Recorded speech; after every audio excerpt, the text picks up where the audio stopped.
guy's getting fucking annoying.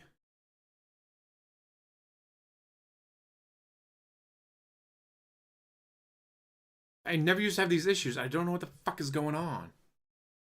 At the end, John Rambo offers an olive branch by stating that a phone call could fix this. But Phil never did call, and so Phil lost touch with the last friend he had.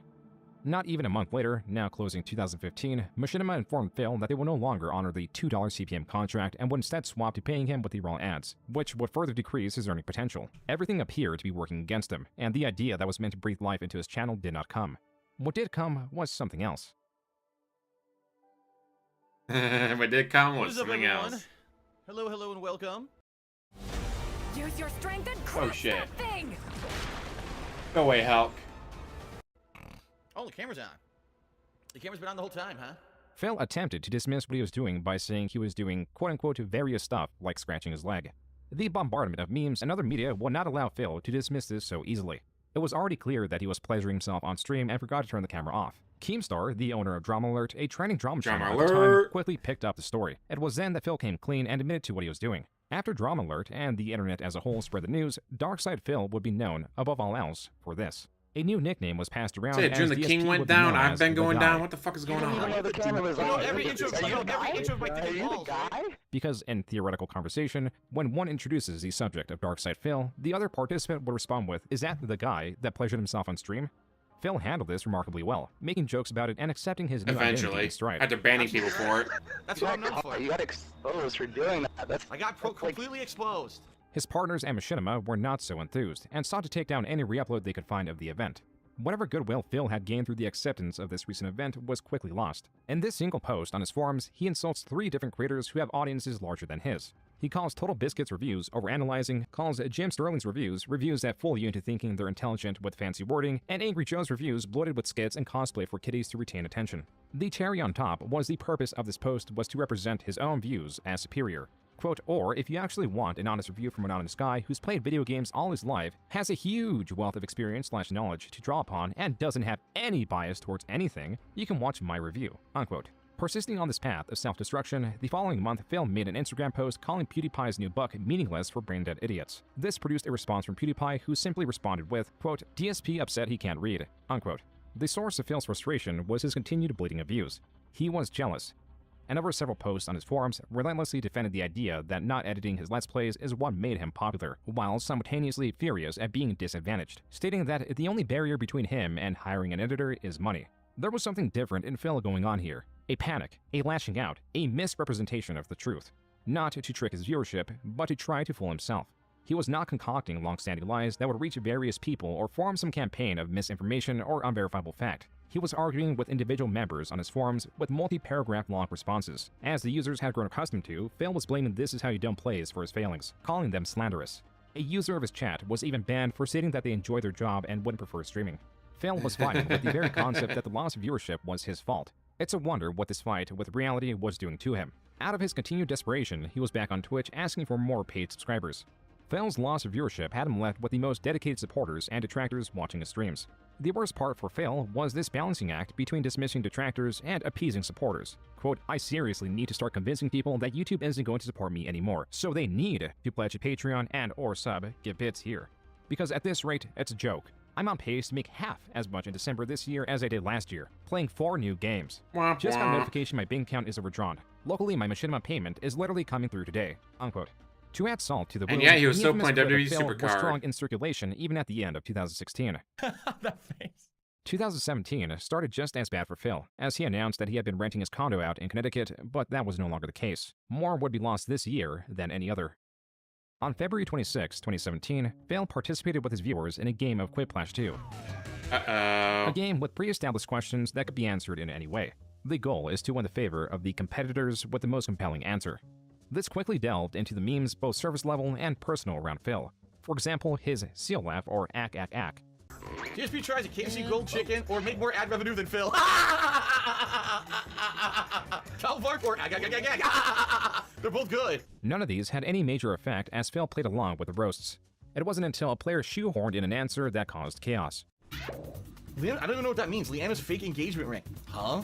What does that mean? I never gave her an engagement ring. So I don't know what that even means. Yes. Is there something that That's the some good detractor shit. circles about a fake engagement ring? What are you talking about? I didn't give her an engagement ring. What? People are weird. What does that even mean? There's some stupid inside joke that I don't understand. What does that mean?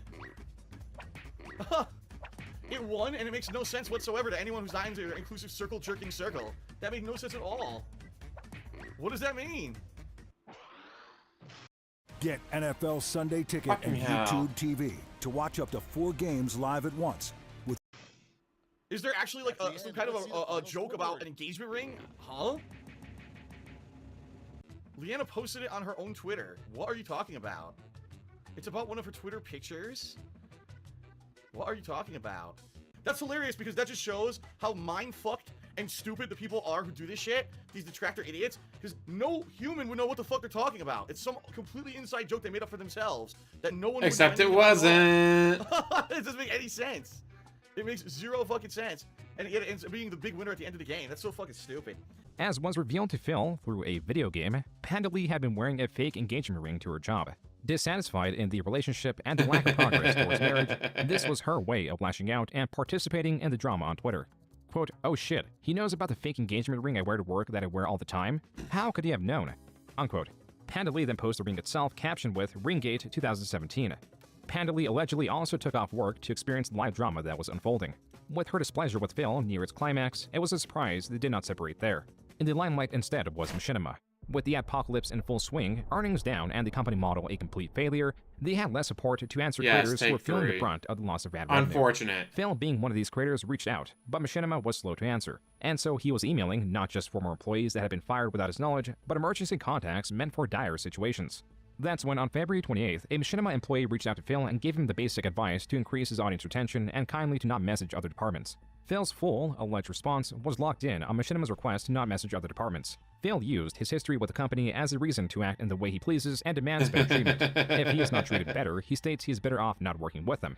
Machinima, more than happy to oblige, released Phil from the contract. After all, per their contract, they were only losing money with Phil because he was earning 100% of the ad revenue. Phil was relating this moment to when he got fired from his office job in 2010. As seen per Fred Fox capturing of Phil's Twitch chats, Phil was acting as if he was blindsided by his own requests, stating, quote, "There is no 2 or 1 month notice. That is complete BS, lol, but this situation is pretty unique," unquote.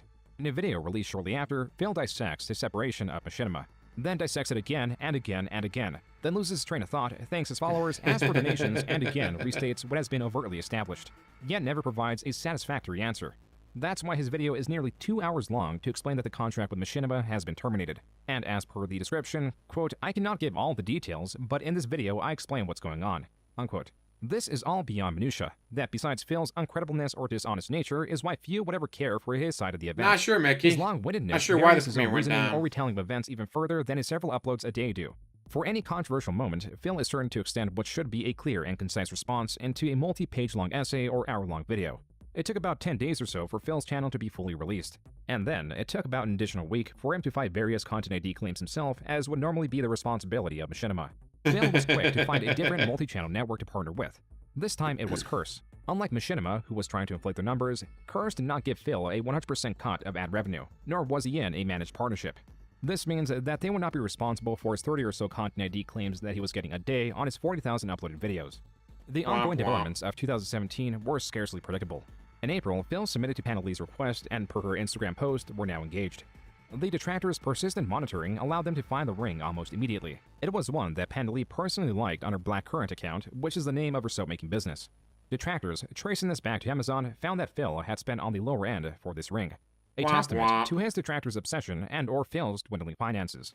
By May, Phil had concluded a 2-month-long talk with a different network that introduced themselves as Poltavi. They offered Phil a cut similar to Curse and a managed partnership. And while he found Poltavi unprofessional in their exchanges, he found their offer to be too enticing to give up, and severed his partnership with Curse, though Phil had made a grave mistake. Yeah, the full video is just out unprofessional now. nature was foreboding, and they quickly turned around and disregarded the partnered element. With all this happening in the background, the sons of Kojima found out through Phil's channel's source page that he had a new partnership. Not with Curse or even Poltavi as Phil understood it. He was partnered with an entirely new network known as Leveria Media, and as revealed, was using Poltavi as a front to disguise their own network and shady practices. The CEO was found to be just a student at a university. Phil, understanding his mistake, sought to leave his new network. The sons of Kojima allegedly even got the CEO of Liberia Media on for one of their podcasts. This was a confusing set of events for everyone involved. While all this was going on, Phil was in the process of purchasing a new car. For the past 6 years, he had been leasing a BMW. In the last 3 years, he had only driven the BMW 6,000 miles, and so never changed the oil. Yeah, BMW is supposed to get maintenance for free, no matter what. That's part of the deal. That's why the car is so expensive. And they never contacted us to get it changed. Phil's audience long understood he was financially illiterate, but hadn't been yet exposed to how illiterate he was with cars or the contracts related to them. That's why whenever other content creators discover both, it makes for an interesting watch. Yes, it does. In 3 years, we only drove the car 6,000 miles. So if that gives you any idea. He what? He leased a car for $400 or $500 a month, and he's only drove it 6,000 miles in 3 years? What? Cherry Dude's like, oh, you could have engine damage. No, Cherry Dude, that's not how it works. Destiny. Diagnose this computer inside of the car that tells you when things go wrong. So if there were engine damage. Oh my God! Hey, Review, how you doing? Meme. No, there is. It's not. BMW has diagnosed his computer in the car. Okay. And they never contacted us to get it changed. Why would they contact you to change your oil? Fucking hell.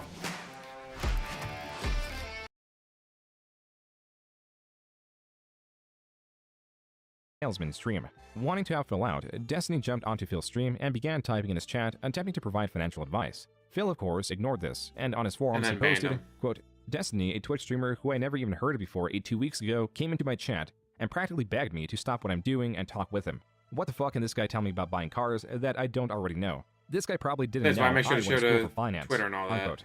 Phil, still in the mindset of discussing the drama around the networks, was talking about it on stream. I trusted YouTube system to work properly, okay? Here's what happened. So, that was Monday, I think Monday morning or whatever, okay? I think, uh-oh. Hold on 1 second, everybody. I'll be right back. I'm getting an important phone call. Panda. Folks, I've got a family emergency. It came out of nowhere, and I have to deal with it now. So guess what? Sadly, the podcast has to end. I can't finish my story right now. Phil had received a call for Panda Lee's job. She had experienced an anxiety attack and was being driven to the hospital by paramedics. Phil then met her at the hospital after picking up her car. He found her in a sedated state, and after a 3-hour-long wait, they released her with no additional treatment. Frustrated at the lack of attentiveness, Phil said, So now she's zonked out. She's sleeping, in the room because of, everything. She's still on the pills that made her all loopy or whatever. So, we did on the way home. I stopped and we got food. We grabbed like chicken sandwiches and we just ate them and now she's sleeping. So that's what happened. Unbelievable. Like, oh my God. The thing is, I know if this ever happens again, Straw that I'm broke telling the you, we're not camel allowed to go to the back. hospital. Wolverine, No, how you you get doing? no permission to fucking do it. You can't give her a pill. You want to give her a pill, give her a pill, and that's it. Because you're just going to waste our time again. You didn't help us at all. To some, this looked like Phil was dismissing Panda Lee's issues or minimizing them, which is what he was now getting backlash for. What they didn't know is that Phil and Panda Lee had broken up some time before the anxiety attack, which is also a possible factor that may have induced it. He announced this at the end of May. Now, for I the think she first found time out ever, about Cat. Phil was in Washington in And that kid complete gave her a isolation. panic attack. Mockingly, a few dating adverts were made to remedy his newfound loneliness. Then there was a song request. 89.7 KACC. We got a dedication in. These kids and their names, I swear. So, Darkside Phil wants to dedicate a song to Panda Lee. He wants to dedicate Baby Come Back by Player. I don't know what to say, guys. Okay, so, anyway, here's Baby Come Back by Player, and they actually wanted me to say Baby Come Back, ack. I don't get it. I really don't get it with these kids. Back, ack, yes. Here's your dedication to Panda Lee. In many ways, Phil was defeated, but he would not be Phil if he wasn't persistent in getting others to dislike him. On his Twitch chat, a place only the current viewers are meant to see, Phil, in jealousy of popular creator iJustine, typed, quote, iJustine is busy getting gangbanged by EA executive staff all weekend. The only fucking reason she was actually hired in the first place, lol, unquote. Prominent detractor accounts took this screenshot and were quick to not only spread it on Twitter, but also tag iJustine in it. To my surprise, iJustine responded, quote, why don't you stop spamming everyone? He clearly has issues, unquote. And Phil did have issues. For 10 years, Phil has had a dream job meant to provide a steady, easy income, while allowing one to work within their own set hours. Phil, on the other hand, had nothing to show for his near-decade-long residence. The stinking fact was he lost far more than he gained, and for a period, he seemed starkly aware. Quote, I haven't had real in-person social interaction on a regular basis since like 2007, before YouTube started. Once I started YouTube, that all went away. That's part of the sacrifices I keep bringing up to make this work. I can't have regular friends with the amount of time I put into this job. When I lived in CT, I had You said tons of regular money. friends, and As then soon you left as I them moved all. out here, poof, gone, unquote. It is clear that he regrets his move, but he cannot accept it is his fault. That's when people ask if he maintains social relationships. Quote, I talk to tons of people on a daily basis. A user then asks, I mean like relationships or friends outside of Twitch. Phil responds, I don't have time for in-person friends. I'm constantly working. You realize I haven't had a day off since my time off in July, right? This is my life, and has been for quite a long time before I moved out here. Then it got better for 3 years living with my ex. But now I'm back to square one, really. Unquote. As recoiled as Phil was, dealing with persistent copyright strikes and whatever else his life brought him, he clung onto whatever was left of his following. Typical in periods lacking interest, trolls are more likely to find entertainment from consuming one another. The reality of communities like the one that works against DSP is that they are far more nuanced that they lead on. From the outside looking in, the detractor community is powerful in coordinating their campaigns against Phil. In actuality, it is very divided. Some hate Phil, some just want to catch up periodically. The majority don't interact in any way. Majority of us just want to These point and laugh differences at him. create cyclical arguments. For example, those wanting no universal interaction with Phil. Some reasons may lie in entertainment, as Phil's passive failings tend to be the most entertaining. They could also just be aware that putting themselves out personally will lead to ridicule in a space that exploits any weakness. Or they simply feel sympathetic to his plight. On the other end, you'll have those that want interaction with Phil. These can be small by typing messages in his chat to get a reaction or requesting a song on the radio. That is the simple basis of trolling. The overall effects are minimal and hardly controversial. Then you have those that feel personally slighted by Phil and seek revenge. This is where the illegitimate copyright strikes come from. They want Phil to fail in any way, and few strategies are out of their purview. Truly, the only defense in the space is self-awareness and anonymity. These members lack both. And the most interesting part is all these people inhabit the same space. Whether it be the forums or Phil's chat, they can be seen arguing endlessly. It is only a community out of convenience and nothing else. That's why it may look like the Sons of Kojima would sit on top of this virtual hierarchy. But in actuality, the only thing they have claim to is they're the ones most dedicated to Phil. The group watches his streams for hours at a time to no benefit other than that claim. They are united by an overweight, middle-aged, failing, ailing creator. They were persistently hated within the detractor communities because they, being allowed to exist in their space, somewhat represented their community, albeit not accurately. Most dedicated channels, Twitter pages, and groups made for the sole purpose of following Phil are highly scrutinized, and if they become obsessed to the point Kiwi they no longer represent Farms. any niche, they will always fail. That's why the Sons of Kojima collapsed in late 2017. Their leader, Fred Fox, was highly paranoid, morally confused, overall an oblivious individual. Though he was responsible for countless hours of footage criticizing Phil, he would crumble and get frustrated at even just his Encyclopedia Dramatica. These pages are known to be full of purposely inaccurate and exaggerated information. See, yeah, there's to the reason give why no rise one to who liked they're Sons of targeting. Kojima. And his frustration from its creation further warranted its existence, as seen here where he is lambasting the creator of the page. So how about this? I'll go fuck your mother for the laws and everything will be cool, right? No hard feelings? I guess Yeah, if you want there to you like go. twist, Just for the lols. if you just want to twist my logic into black and white, there, sure. No, I mean that's what you're saying. You're saying you could do something if it's just for the laws. Nobody's supposed to get mad or offended. That's not what I'm saying. I'm saying you shouldn't take fucking Encyclopedia page Dramatica seriously. There are also times when they invited Mr. Medicare on, a creator well known for his banter. Okay, how much money would it take, this is for all of you, for one of you to suck Phil's cock? What is the donation amount that would be required for you to get on your knees and orally pleasure Phil? Ugh. That? Fuck you. That means Wow. he's considering a number. You're went silent 'cause I'm not angry because I'm not interested in that. That's fucked up. So you're telling me you're not going to suck a dick for $10 million? No. Really? I heard You $10 wouldn't million. suck- you I wouldn't mean, get that's on your $10 million knees fucking and dollars. Slurp up some mayonnaise for $10 million fucking dollar dues. I don't want to lose my dignity. Who $10 gives a million. shit about dignity? You got $10 million. Exactly, You can $10 make million people fucking forget dollars, the money. You people. can black hole that shit on the internet. Does the thought of Phil gently rubbing your hair as he comes in your mouth, is that bothering you? It's just so wrong on so many levels. Well, there you go. They refuse to answer. But if you notice, when I asked that question, they all went silent because they were thinking of a number. Every one of them was thinking of a number.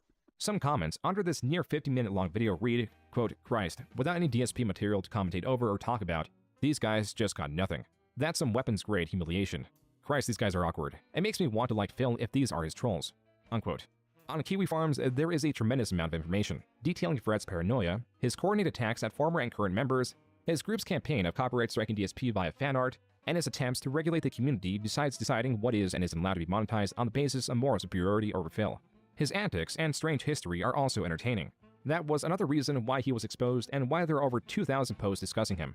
What mattered to Phil was that his most persistent detractor group was no more. And on September 2017, he released a twitlonger about it. It is here that Phil revealed that Panelli's father was swatted in the past. This to him made it clear that no one in proximity to him was safe. This is the reason why he claims to have skipped Panelli's brother's wedding. Quote, what did the SOK do? Well, first, they decided to find out the address and date of the wedding. Yes, that's entirely true. They're so fucking sick that they, on their own and without my mentioning it for months, researched and found the event, and then spread that info all over the internet. They then decide to spin it that the reason we weren't attending was because I had to force Leanna to skip it so I could stay home and play Fallout 4 to make money. They actually accused me of keeping her at home forcefully. It couldn't have been further from the truth. It was a crippling fear that the SOK themselves, who found the damn date and address of the wedding, would have swatted the wedding. That made us stay home. So not only were they the reason we missed the wedding, they then turned their own vile actions into a way to make us look bad after the fact. It's mind-numbing, isn't it? Unquote. After the fall of the Sons of Kojima, there was a rise in more passive trolling. On Phil's forums, there was a crop-up of clear catfishes that had all miraculously turned 18 years old at the time. Then there was a pirate-themed treasure map made of the places Phil frequented and it was often thought to enjoy, with the inclusion of health foods and a gym placed just out of his reach due to the uncrossable bridge of certain death. On Instagram, there was a new strategy of trolling through indifference. No matter what picture Phil posted, there was bound to be tens, if not hundreds of comments stating two words. Well, really just one word with two variations. Comments were either okay or okay. Without fail, these cropped up and overwhelmed any other comment. Even just comments wanting to understand what was going on were met with a single response, okay. Phil even treated his audience to a pretty unique unboxing video. Yeah, I see him doing the sway and T-pose in the background. Phil thought that this video was unique because of what he was unboxing. What made it unique was for the first 3 minutes, his reflection was easily visible, and he was doing two things. He was swaying left and right, and he was doing his famous T-pose. Phil had swayed much in the past, but rarely was it not in first-person view. He claims it is because of back issues. Ah, the snorts! The snorting is blamed on what DSP claims is a post-nasal drip. The snorting plays into his depiction of a pig. Combined with his ability to remain online and survive like a cockroach came the derisive nickname Pig Roach. His laugh, his sway, his snorts, all could be, and some more, made into several minute-long compilations of Phil doing these singular actions. Phil doing these actions in tandem would also gain purchase. That was my video. Food-related items that always got viewers' attention. The first was sparked by this tweet where DSP states he likes penne. What he means is he likes the pasta, but in Spanish, penne means penis. The last item viewers took note in was his drink of choice. I think gin and tonic is my drink of choice. Not every single day, but I do have a gin and tonic or two every once in a while, maybe a few times a week at night to unwind, especially if it's been a stressful day or if my back's hurting me. And yes, I do have a drink. Some gin and tonic. I guess I'll start the night right with a sip. Oh, by the way, I didn't mention this. I have a drink tonight. I have a gin and tonic next to me, which I'll be sipping. Remember, guys, he's an alcoholic. I'm sorry, former alcoholic. It was not often that Phil drank on stream. However, this proclivity did extend outside of his streams. Sometimes a bottle or mixed drinks made his way into his vacation videos. Everything else here, including the gin, which I'll probably drink mixed with that Sprite. To indulge so much cost Phil a fair bit. But now, in addition to owing money to credit card companies and the like, he, in September, found that he owed money to a fierce collector. I get this letter, all right? I get this letter, and the letter says, we suspect that you are doing business in the state of Washington under the name DSP Gaming, okay? We believe that you need to register and pay state business and occupation taxes. Please answer all of these questions for us. Phil, since he moved to Washington, had not been paying state taxes. He claims the reason behind this is because he continued to list the services of his accountant from Connecticut. To clear the air here, because a lot of people have misconceptions, my tax attorney in the state of Connecticut was a certified public accountant, was a dean of accounting at a college for several years, and was one of the highest accredited guys in the state of Connecticut. This is not some Joe Schmo asshole who I just got. And by the way, I paid this guy thousands of dollars to do my taxes, all right? I think the most he ever charged me was like over $1,500 one year to do my taxes properly. The importance of this is now Phil was claiming to owe state taxes since 2014, stacking yet another reason why 2017 was the year that finally doomed Phil financially. But at least he wasn't bankrupt. The grander and more dramatic reveal this year was of his girlfriend. Yet the reveal photos only show the back of her head. Phil, to be able to hide a relationship for this long was surprising. A reason for only showing the back of her head was that Phil was slowly starting to separate his personal and online life, meaning that there would no longer be condo tours or virtually any videos outside of his office, save for a few additional DSP tries-it videos like his attempt to recreate the virality of his Axe body scrubber video. This could only be beneficial. It wouldn't allow viewers to analyze his new purchases, his eating habits, anything that can be used against him, or even the people around him. Keeping Kat anonymous was likely Phil's attempt to protect her, though it did have its weakness and was immediately exploited. So they fabricate this story that I hired an escort. Yeah, tax guy sued him for libel. That'd be hilarious because he had to go to Connecticut. Of dollars or owe her it would be court in Connecticut and he'd have to go there. I don't know what the full story is because I'm not really following it. Well, true to her word, Kimberly did know where to release that information too. Over on the forum, Kiwi Farms, a mysterious woman shows up to elaborate on what's going on. In December 2017, a mysterious woman claiming to be a high-end escort with a history with Phil was claiming that Phil had not paid her, and if she did not receive the money owed, then she would release all the details of the event. And so she did. On Kiwi Farms, she developed a somewhat shallow story of Phil taking her out to dinner and spending a fair amount of money on her. Sprinkled in are notes about his bad credit, his disappointing manhood, and general notes on his house. This reads as too good to be true, as it's hitting the notes that want to be heard, while simultaneously not providing evidence outside of a testimony. The Kiwi Farms users were highly skeptical, but even so were enjoying the chaos this person was causing. But day after day of not providing a single piece of evidence, and users finding strange inconsistencies in the this is when story, I it first was clear discovered that DSP was pieces during were the not escort fitting. saga. It was only after users Just find out that it was the Kat images he was were flying not of across this the country person's going on origin dates that she with. comes out and says she was hacked. It was not her at all. It was a catfish using her Twitter with stolen images. Mind you, but no one was convinced. all this information As was not an final Hail escort. Mary, It was this Kat. person attempted to shift the blame Everything's on Fred correct. Fox It of was the just defunct Kat, Sons of not an Diva escort. by taking down the website and bringing it back up with the simple Fred Fox in the heading. It was not until this fake escort's identity was found under a different name, Angelina Capri, that the true culprits were unmasked. It was quite easy to find the domain registry, and with it came the identity. The culprits quickly tried to amend this information, but it had already been archived. The original registry had their full name, address, phone number, and their email. This gave the Kiwi Farms users everything they needed, and soon the culprits were fully doxxed, including their cat. Revealed and archived was their personal YouTube channel, one of their daughter's YouTube channels, Twitters, photo buckets, a lengthy history of information that was more than enough anyone needed to confirm this married couple ran an extortion and impersonation racket. They had a history of impersonating beautiful women and using their images to create profiles on adult websites where the wife would livestream her real body and pleasure herself, but only reveal her lower half as to not spoil the ruse. It was only when they tried to extort Phil through a different tactic and interact with his highly paranoid community that this was all discovered. If there was any doubt left, Phil would cave in and reveal his girlfriend Kat, who moved in shortly after. Number one, like I said, it's the best relationship I've ever been in my life. Okay. It's only the second I feel relationship like you've she's ever my had in soulmate. your life. I do. I truly do. You had Panda, then you had I Kat, so you've am had in love two. with her, absolutely. She's in love with me. And if she were to move in, number one, she has a job that she, can probably find a job out here similar or whatever and make income to help immediately. Number two, cooking and everything, helping with the responsibilities of the house so I can get back to how I was. And cook Kat did. The pair seemed well off, even if Kat did appear awkward and uninteractive on stream, her uncombativeness was welcome. Where this Kat reveal caused relief, the next Kat reveal only brought frustration. Womp womp. Before Shopify, were you wondering where are my sales at? But now. Yeah. Go away, volume.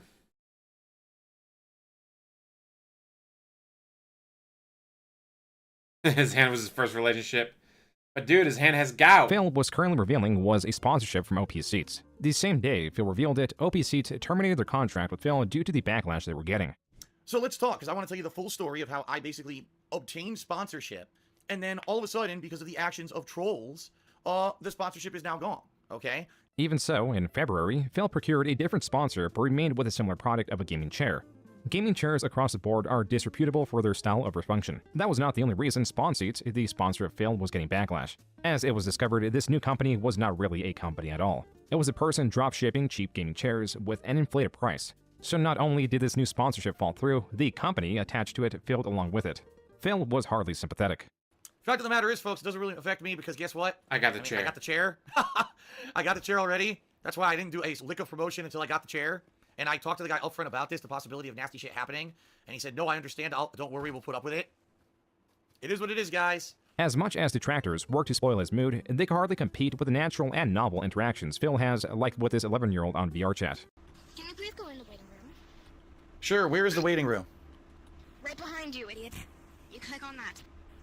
You didn't have to call me an idiot. I just walked in the door. I'm trying to figure out what's going on. Well, if you look around, you would have been able to know. It literally says waiting room on top of it. Wow. You're quite rude. Good, now I'm away from that annoying fucking bitch of a kid who I would have slapped in real fucking life if they talked to me like that. I would have fucking pimp slapped that shit out of that. This Pokemon-themed pixel art was made to commemorate the occasion. These small moments carried Phil's livestreams for 2018. Nothing individually significant happening, but enough happening to remind the internet of his existence. This all hardly competed with ongoing events. Relative to the collaboration between popular livestreamer Ninja and popular musician Drake, DSP was practically non-existent. Until he began tweeting about their collaboration, starting by calling Drake and Ninja overrated. Phil sought to detract from this collaboration, from the likes of which were rarely, if ever, seen. Tweet after tweet, he argued with Twitter users. At some point, he even slided PewDiePie, claiming he is a product of hype and not quality content. Either these interactions struck a chord, or Phil was just in many prominent content creators' minds as, in not-so-quick succession, they took their turns mocking Phil. Like iDubbbz promoting the idea of Phil doing a collaboration with any rapper. In the background, there were leaks about Phil wanting to take down a video that for a short moment mentioned the escort saga. But in the foreground was PewDiePie. You may not like it, but this is what peak performance looked like. Onion Man versus Soy Boy. iJustine was goaded into another response from the same quote, and Phil finally also made it into a Watch Mojo video. This Twitch user had the bad idea of prematurely turning on his camera. Right before starting the live stream, he gives himself a short break to relax. Oh, the camera's on. The camera's on all the time, man. I don't even know.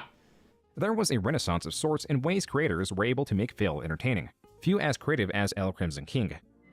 See this fucking piece of shit? This disc? You see this fucking piece of garbage disc? Yes, the puppet! It's gonna stay back there forever. I'm never fucking picking it up again. Don't ever ask me to play that fucking game again. That's the worst fucking game. That game is way worse than Revolution 60. Seriously. Behind you, idiot. You click on that. You didn't have to call me an idiot. I just walked in the door. I'm trying to figure out what's going on. This video would be honored by the creation of its own snore compilation.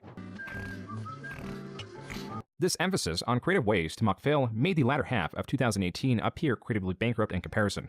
In the same vein, Phil was also suffering from his own potential bankruptcy. Yes, we know Crimson Basically, King in a to nutshell, come back. without going into too much detail, With a cat puppet. I'm not partnered anymore. In July, he announced that he had split from Curse, claiming the separation to be amicable. Now, having to rely on his own unsuspended assets account, Phil found that he was making far less than he was with his partnership. On top of this, his views were halved without explanation, going from an average of 2 million a month to hovering just around 1 million. And so Phil did what he calls an emergency livestream, trying to brainstorm ways and goad sympathetic viewers to help with donations. Provided was also advice. A common recommendation is to get a job outside of content creation. Phil, not wanting to consider this option, had these messages delivered in rather creative ways. Phil, being a fan of the WWE, reacted to this person holding up a sign that reads, quote, DSP get a job, unquote. This was not even the first time this happened. Last year, a person held up a similar sign, though less legible. Phil opting to continue streaming to a dwindling audience would suffer the consequences of dealing with his remaining audience. These are superfans that stuck with him regardless of countless examples of Phil's ill will, and on the other side are his most persistent trolls that remain even after the majority of trolls lost interest in Phil's cyclical nature. On the other side was a user known as Student Common, or Tut for short. They came in donating thousands of dollars, but also used the money they donated as leverage as they could circumvent what will get a normal person banned simply because of their influence. But even Tut pushed this beyond what Phil could endure. After creating much unwanted attention for Phil and Phil pushing back, Tut threatened to charge back the money he donated. A chargeback is when someone donates money, gets the desired effect of having the streamer read their message, and then, in a later date, petitions PayPal or whatever financial medium they're using to get their money back. This is done by stating that the money was fraudulently sent or by other dishonest means. And Tut did try to charge back some of that money, only to fail as PayPal sided with Phil. This was a victory for Phil, but in the grand scheme of how much he was bound to owe, it didn't seem like much. In addition to my normal income, I need to raise about another roughly $16,000 between now and April. This plays into why Phil is labeled as an e-beggar, a person that petitions, guilts, or even demands donations from their audience.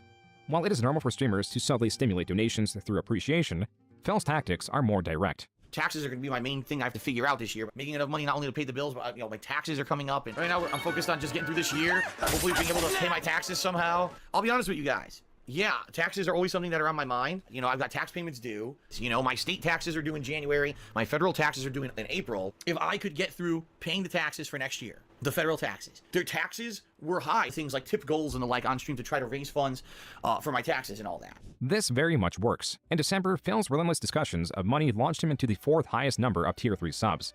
These are subscribers that cost $25, and somehow Phil got 204 of them. With an average of 372 viewers, means that each viewer paid an average of $13 solely from their Tier 3 subs. All fucking gone. But also, the donations are disproportionate, as subscriptions can be tax gifted. stuff's not a lot. Donations and other tiers of sub have also been taken into consideration. And Phil also receives donations that for the time being were not Makes all that money and he has nothing to show for it. Surges in donations or the like are linked to unique or interesting streamers rising in the ranks, receiving donations to produce more of their content.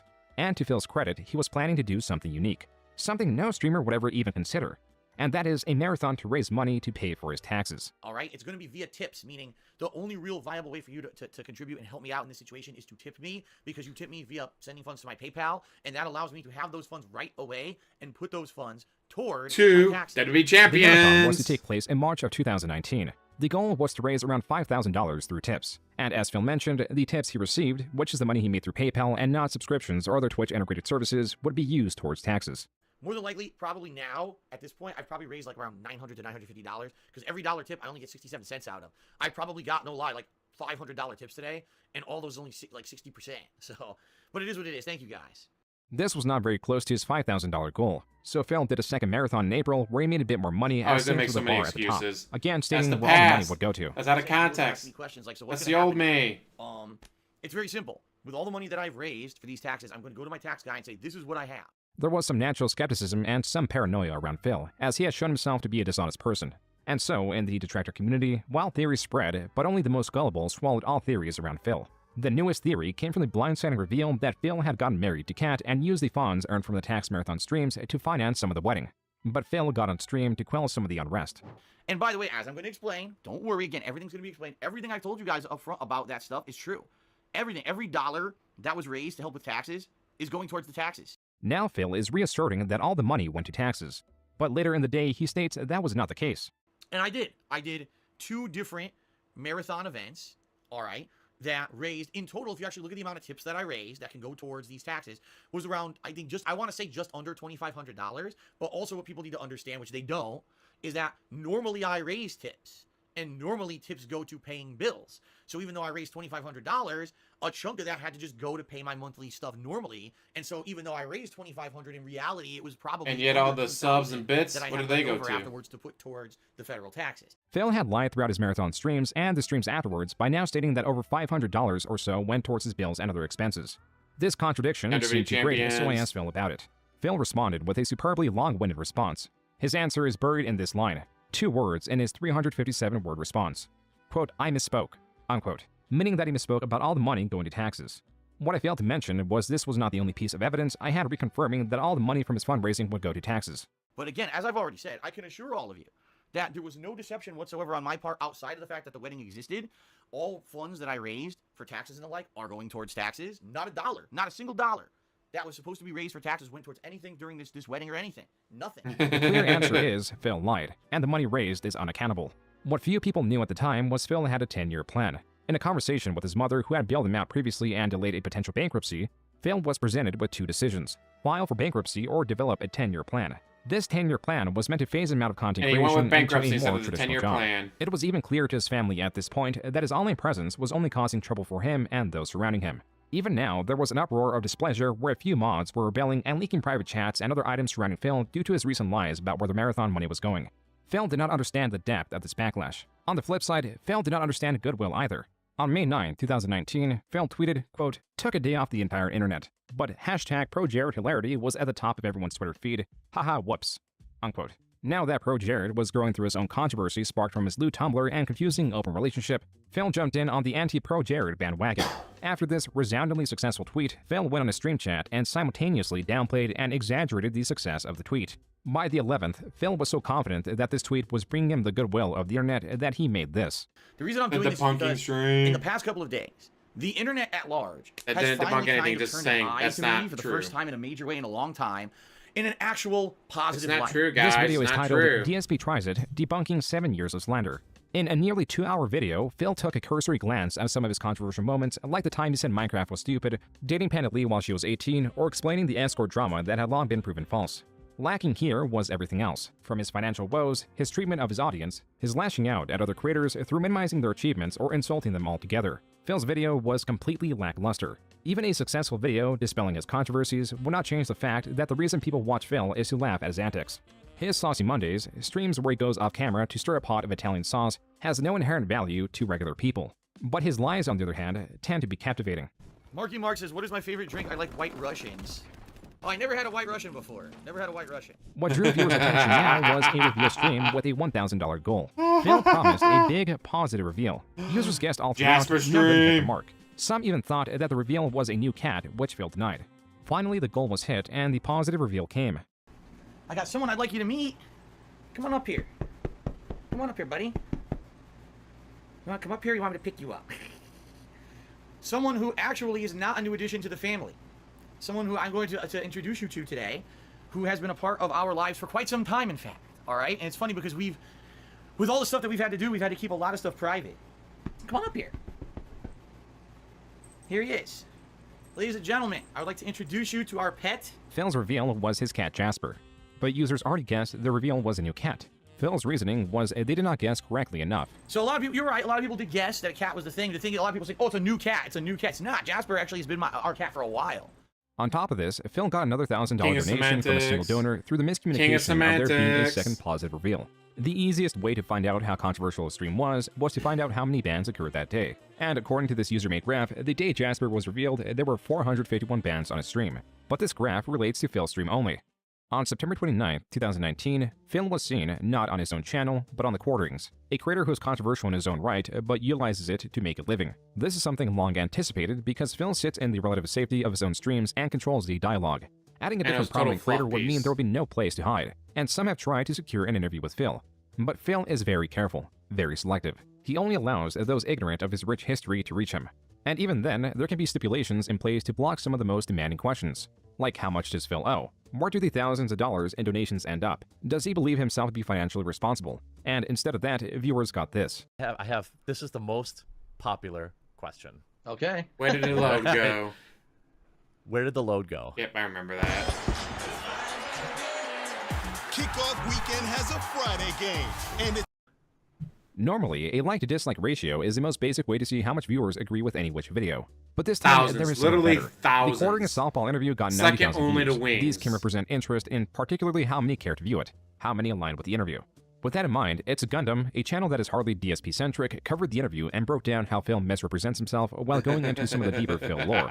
It's a Gundam's video blew the Quartering's interview out of the water, as not only was it twice as long as expected from an analysis, but it also stands with 1.6 million views. Even then, It's a Gundam willingly skipped over or just summarized much of the Phil lore only pertinent to the interview. Phil's endless list of controversial moments was in the end helping him. Even if Phil acts dastardly, there is so much information needed to understand how all its controversies tie into one another, that virtually anyone not in the detractor community is indifferent to anything non-viral that Phil does. What's a drop in an already overflowing bucket?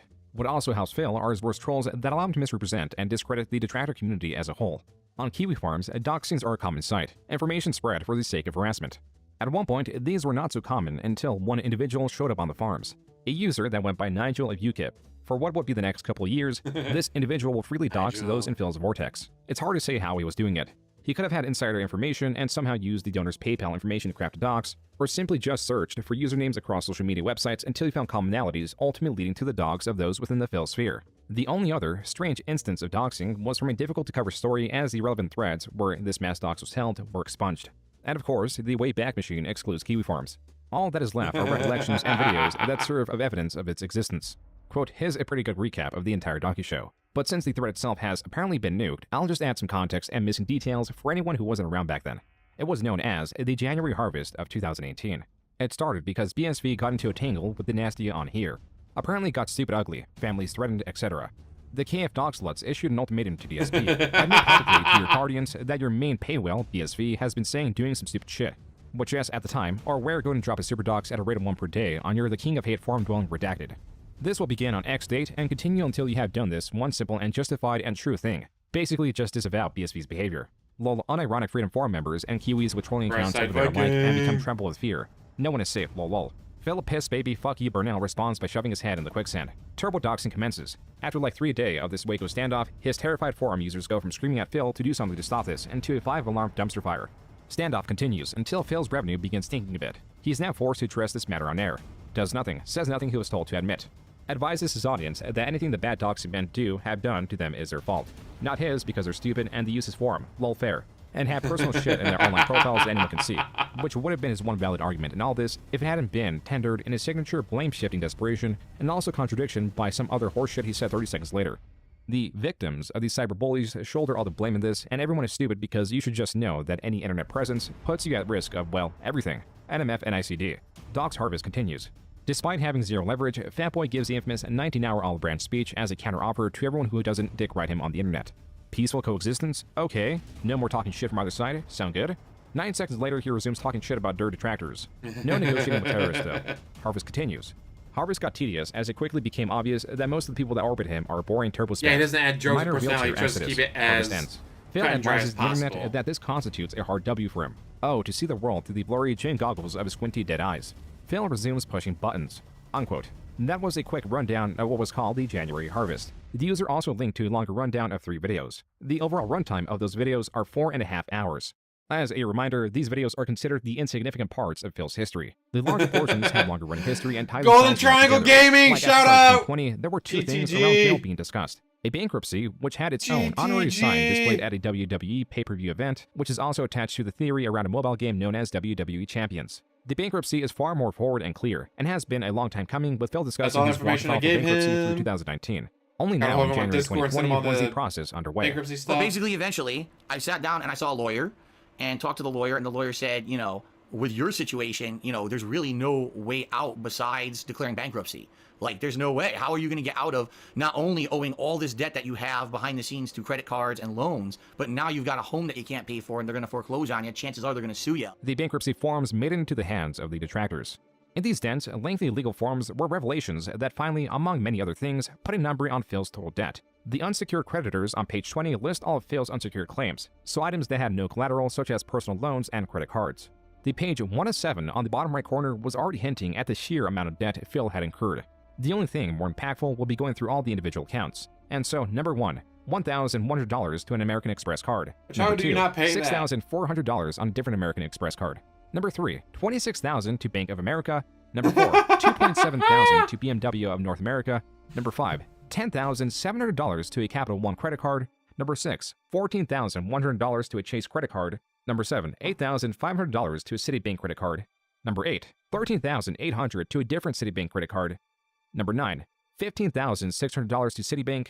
Number 10, $10,000 to a Discovery credit card. Number 11, $9,300 to Lenny Club Corporation. Number 12, $4,300 to Prosper Marketplace. Number 13, $3,800 to Sam's. And finally, number 14, $4,700 to US Bank. This comes to a grand total of $131,550.28. The secured loans with collateral, include his car and Washington condo, which was now his only condo.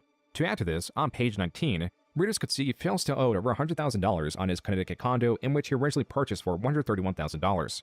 This means he was paying the minimum, where if he really wanted to, he could have paid the entire thing off and lived there within just a few years of purchasing it. Exactly. Instead, within 5 years, he he is could now have had here, it paid 11 off years later, owing the yeah. IRS $15,000, having virtually no credit, being stripped of what little he accrued and being returned back to nothing. Was it worth enduring a decade of trolls, daily streams, managing lies, and being hated in the only community you know? The answer is yes, because Phil has something almost no one else has.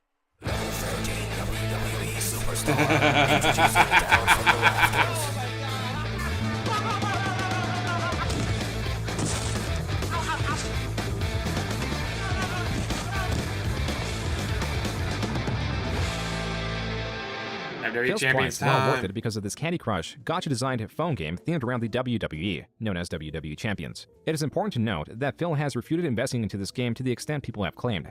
Despite a mountain of very strong evidence, he has room to dismiss it because there is no smoking gun.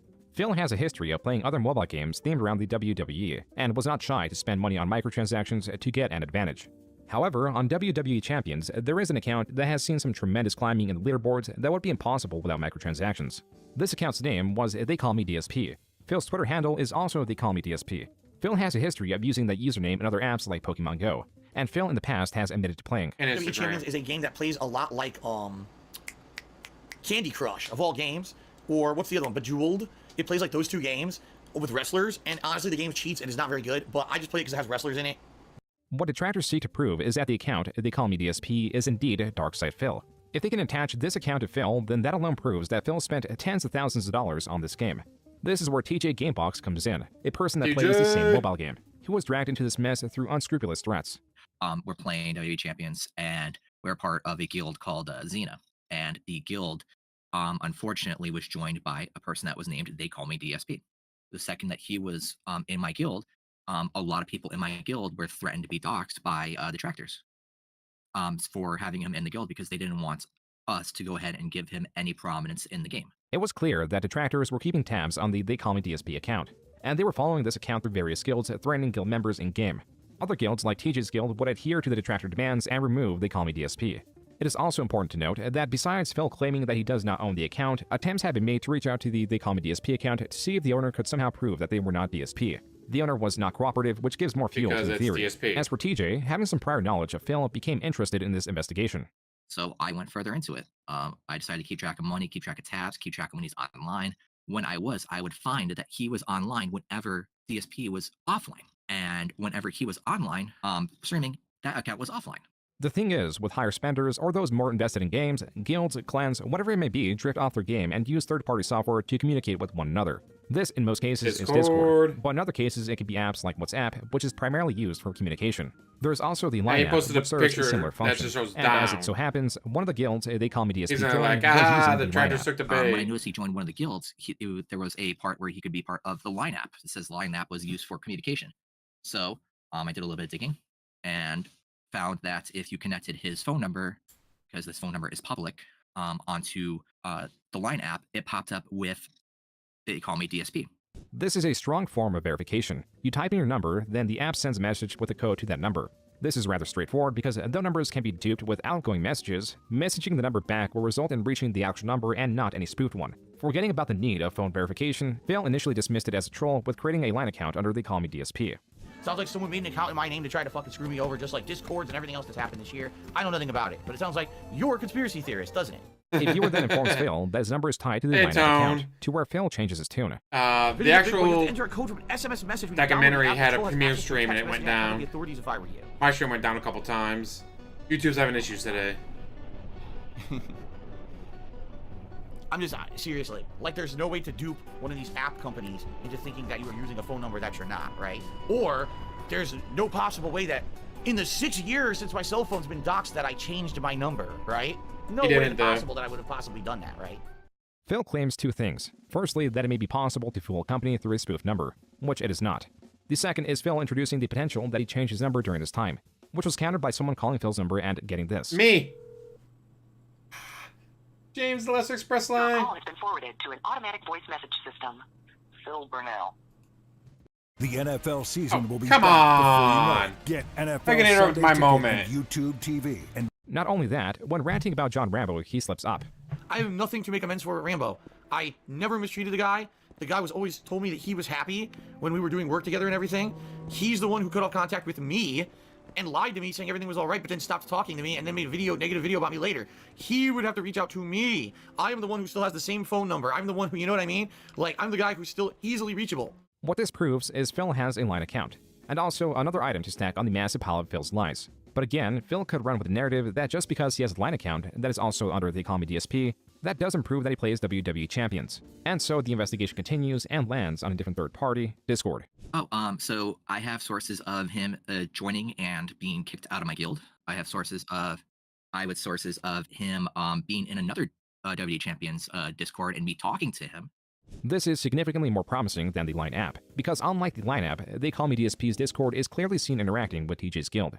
And while anyone could choose whatever name they please on Discord, all accounts had to have a unique code attached to them. And thanks to a bot archiving the people that left the Discord, that not only shows the name, but also a unique Discord ID, which is 4058. At the time, Phil also had a secret mod Discord, and a rogue mod just happened to leak Phil's unique Discord ID, which was also 4058.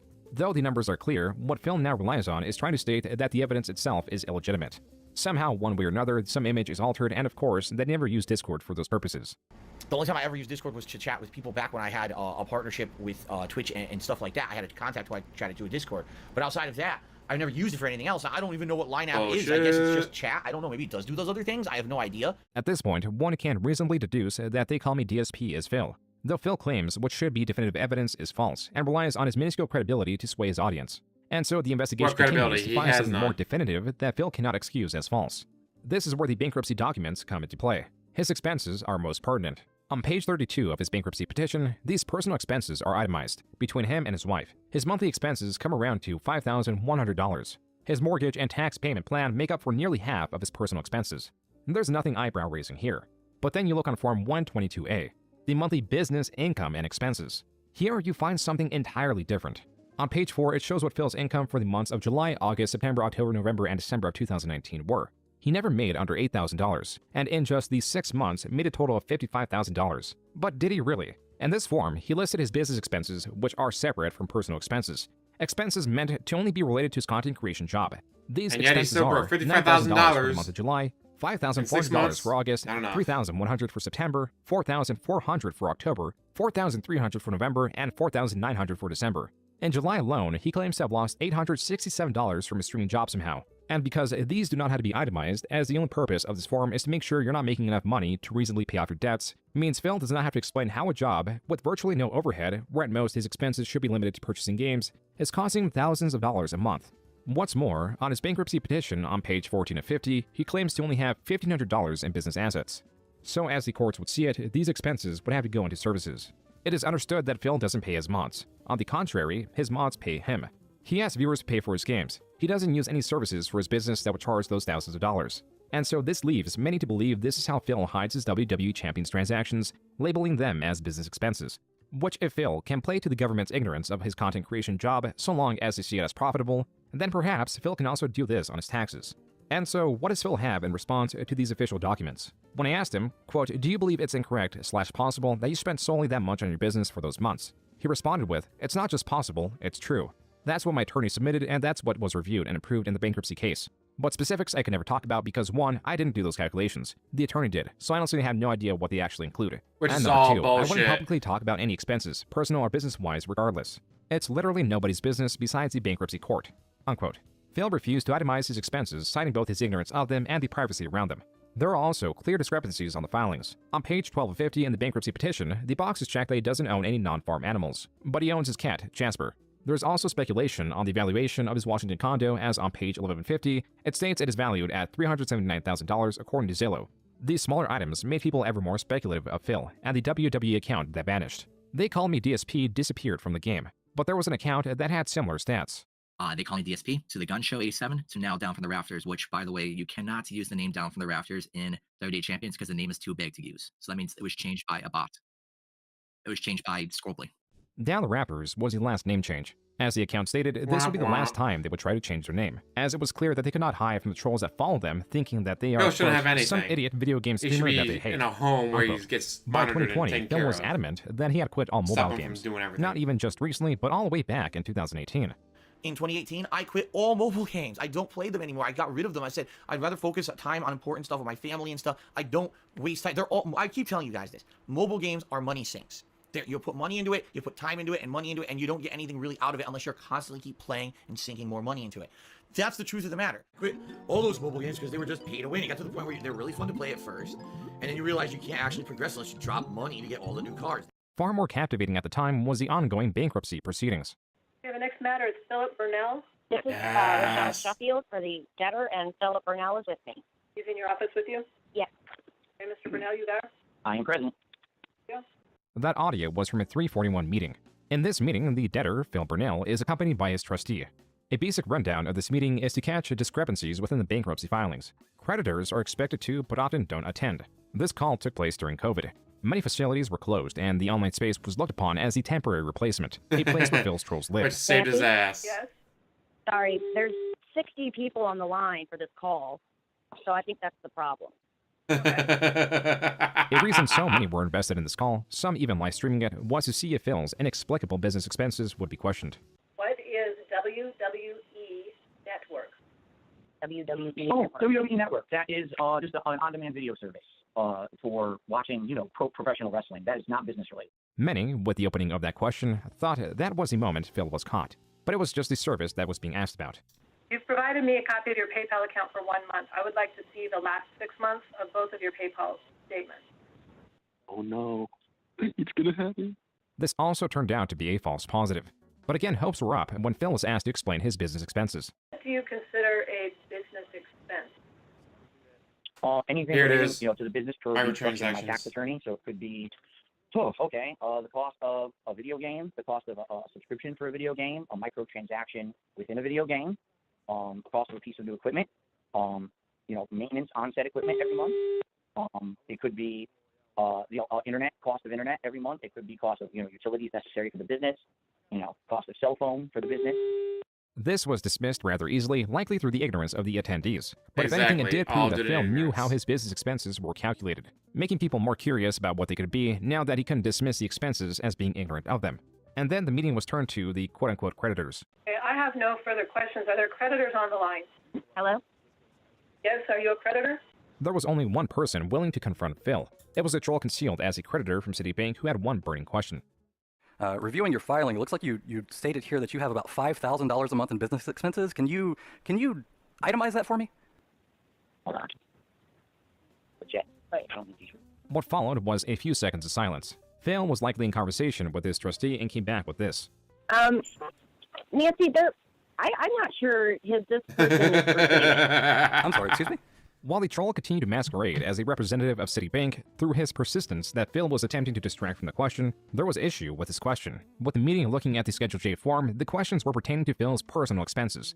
This is a personal bankruptcy. His business was only glanced over, with the attendees satisfied with Phil's as a solid, esoteric explanations, and so they referred him to his personal expenses, which were already broken down. Not too long after the meeting ended, with just one more outburst from a troll. Why am I poisoning? Why am I toxic? This meeting, in terms of wanting to expose Phil, was a failure. Phil's bankruptcy case was closed, and he surrendered his Connecticut condo and remained streaming. DSP has just announced on his Level 1 podcast that Joon the King will be on his podcast sometime next week. Holy shit. Though it did show there was an additional consequence of Phil's long-standing internet presence and infamy. The children that may have watched him in 2010 and grew to hate him over time have aged and become adults who are more proficient in all things, like trolling and archiving. Archiving, like creating graphs, meant to keep track of Phil's expenses. This, compared to future archiving methods, made these appear rudimentary. Even so, the visualization of this data makes it clear-cut that Phil's earnings are on the rise. It could be, It was Kevin. long thought Who that his knows? channel would fade out, but year after year, it's been persistent. This is where a different archiving tool helps. PickPickGo is a website that scours Phil's massive catalog PickPickGo. of tens of thousands of videos. The way it works is you put in a phrase. This searches Phil's YouTube transcripts and lists them in order by date. You can also search within a specific date and visualize the usage of a word through the trend option. And if we type invest with a space on both sides, that way we don't get words like investment or vested, we get results relating only to the word vest. This word was not just used for demonstration, but also because this article of clothing correlates with Phil's search of earnings. And now let's talk a little bit about the Hyde character. I mean, come on. People are saying, I should look for the vest. Oh my god. I'll go look very quickly. I know exactly where it would be. It would be in my front closet if I still have it. I don't think I have it, but I'll go check quickly. I'll be right back.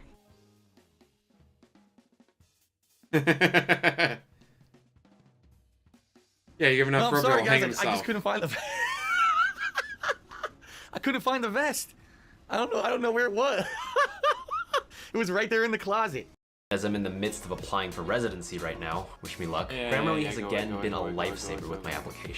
The vest is an item that Phil wore in the past and was being noticed during a retrospective stream. What he perceived to be a funny moment was turning out to be something bigger. It was sticking with viewers and they wanted more of it. What? Evil Williams says, I think the black DSP merch t-shirt really contrasts the vest. It brings out the You know what's funny?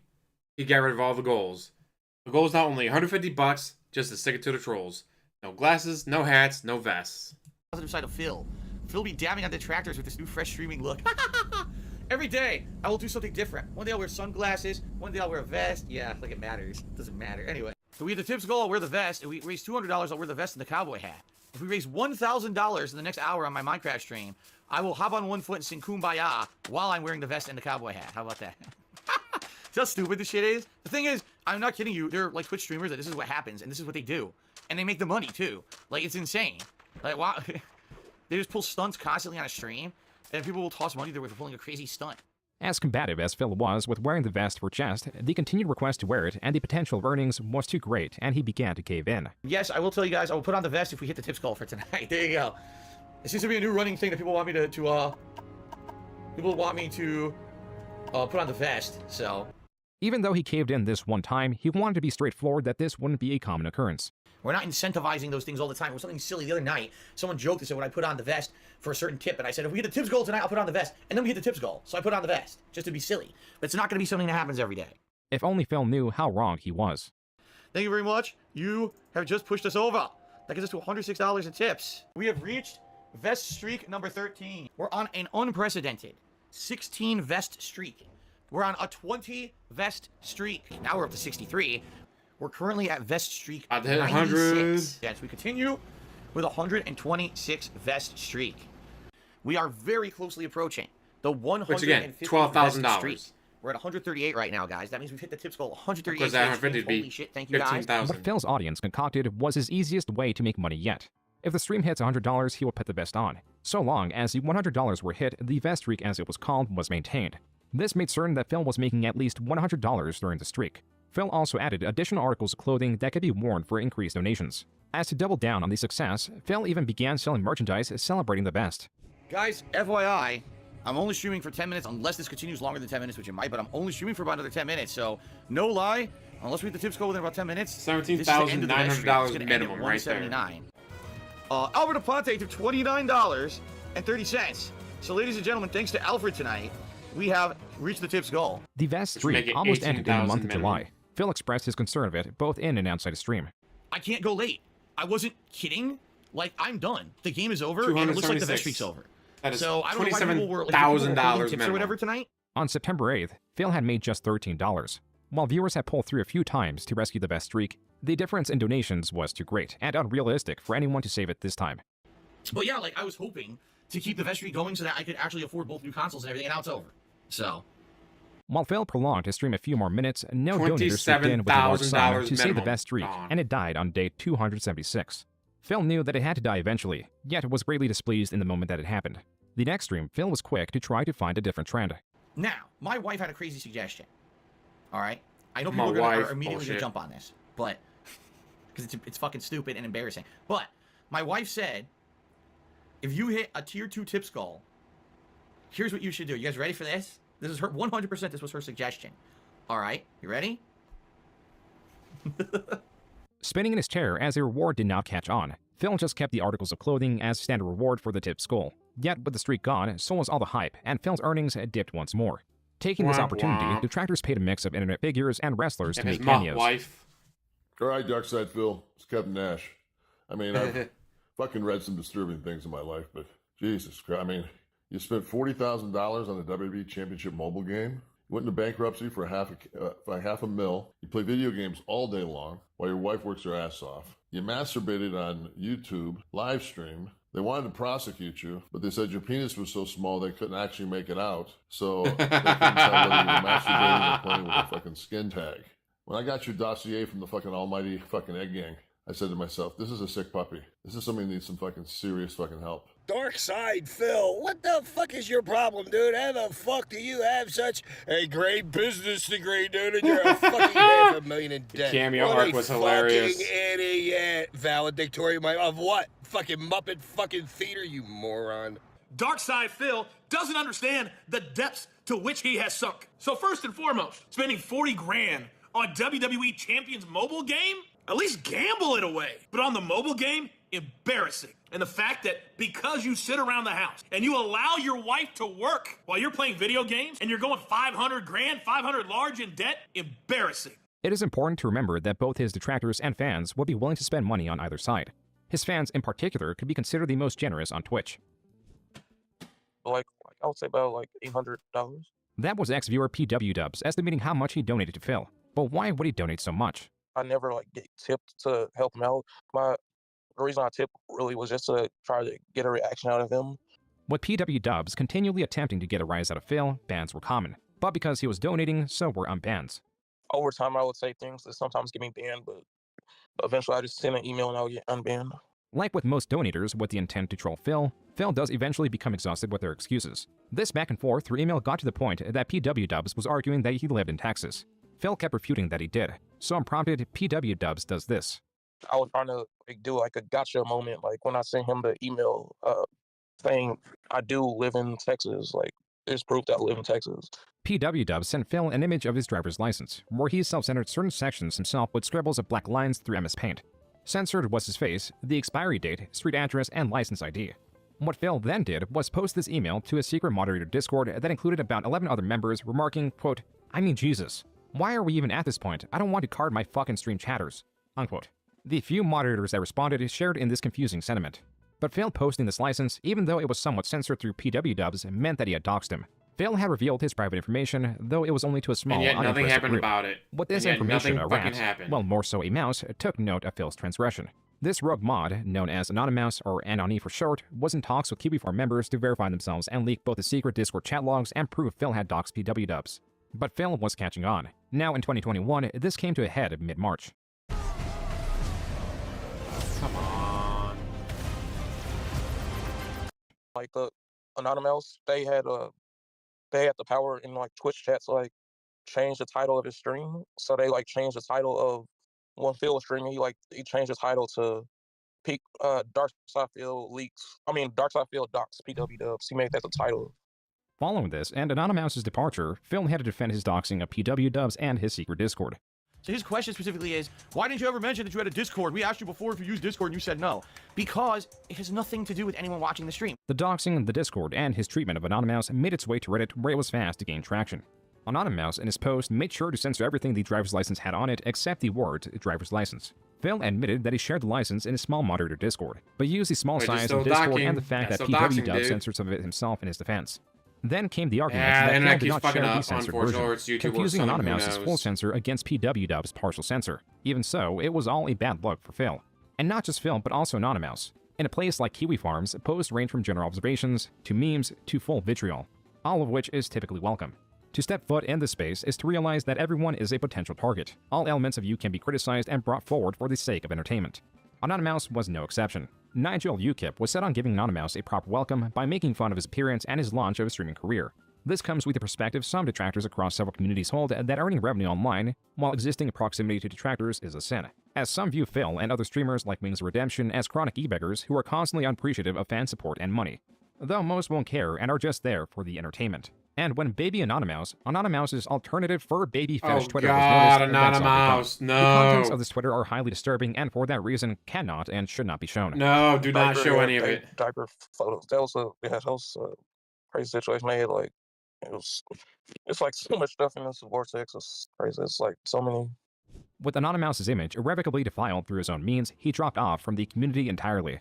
As for what happened to Phil, practically nothing. This behavior was already expected from him. Besides, surprises don't come from Phil. They come from everything else. Oh, look at that. There's some kind of a glitch. Only Iced Coffee just realized there's a glitch on Twitch. Everyone's subscriber crowns turned bronze for no reason. What the hell? Apparently, something just happened very bad is what happened, guys. Apparently something very, very bad just happened. Yeah, I'm not kidding. It literally just happened this moment. The subs are going away. Permanently. Apparently, they kicked me out of the partnership program, and I don't know why. No one knew it at the time, but Phil's suspension from his Twitch partnership was, according to Phil, because of the massive influx of reports of him using harmful language. Following this was the greatest weapon ever developed against Darkside Phil. Rated by user Piece of Peace, the DSP Tips Tracker spreadsheet is equipped with table after table analyzing Phil's daily earnings from the AM and PM streams. This included what game he played, who was the top tipper, how much did he make on average, how did this compare to the average. It also included analysis on his Patreon, YouTube, and Twitch. Phil's excuses, poor spending habits, and as it were, e-begging would be challenged with evidence like never before, and as such became immediately useful. I'll be playing Mass Effect 1 Remastered in a marathon setting, and my goal that day is to raise funds via tips or patron pledges to pay the bills that I need to pay this month because I am not going to be getting any payment for my Twitch partnership because they canceled it. Phil, on May 6, nearly 2 weeks after being departnered, set on raising money to pay his bills now in fear that he won't be receiving his Twitch partnership money pre the departnering. But if we look at the spreadsheet, between the 22nd of April, which is when he was departnered, and May 6, when he made the announcement, he already made $5,797 solely from tips. Still not enough. Not YouTube, not Patreon, just tips. I'm trying to make it so I hit every tips goal this week to help me coming up with my mortgage because I don't even know what's going to happen with Twitch. I don't know if they're going to pay me or not for all the work that I did last month after losing my partnership. I'm looking to hit the tips goal every stream now between now and when I have to pay my mortgage in the middle of the month. I have no other income apparently because it sounds like Twitch isn't going to pay me for last month. I'm going to pay my bills, pay my mortgage and everything because I'm not going to get that payment I depend on every month. You know, fundraising to pay my mortgage, to pay my back taxes, and the stuff for the rest of the month. As for the mortgage, yes, I hope that things go well and I can pay my mortgage on Saturday. Please support this marathon stream. I need the help. In particular, I need it for tomorrow to pay my mortgage. So if you can, please support. That was Phil, throughout his marathon stream, petitioning his audience for even more money to Pay cover me his bills and bills, mortgage, guys. Pay me bills. which, without the added pressure of the debts he used to have, means that Yeah, he he already got had enough paid. at this He did point get with the paid over from $5,000 he raised. That's By the final 14th payment. of May, he made another $5,000. The total between April 22nd and May 14th was $10,252. Someone approached Phil with this information, which he dismissed. To make matters more interesting, Phil did end up getting paid the money owed from Twitch and framed this as, quote, just enough to get me through the next week, unquote. This vagueness will no longer fly. On top of this, Phil admits, even though he claims to be perpetually financially destabilized, he doesn't know or keep track of his finances. I don't know. I'm not really tracking all this stuff. I'm just not. I'm not going to track all this financially and see every day what I'm making is ridiculous. Detractors were making memes, especially as Phil's unappreciative nature became ever more grating to them.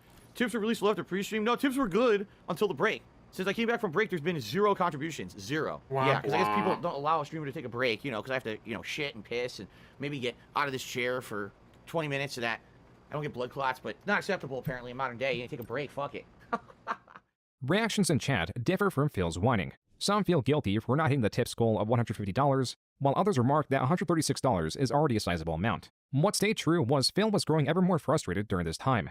All right, well, we're gonna end it here. It's platinum vest. I'll put the vest on. Fine. I'll sweat. I'll sweat disgustingly. Since I'm about to sweat disgustingly on the stream because I'm wearing this vest. All right.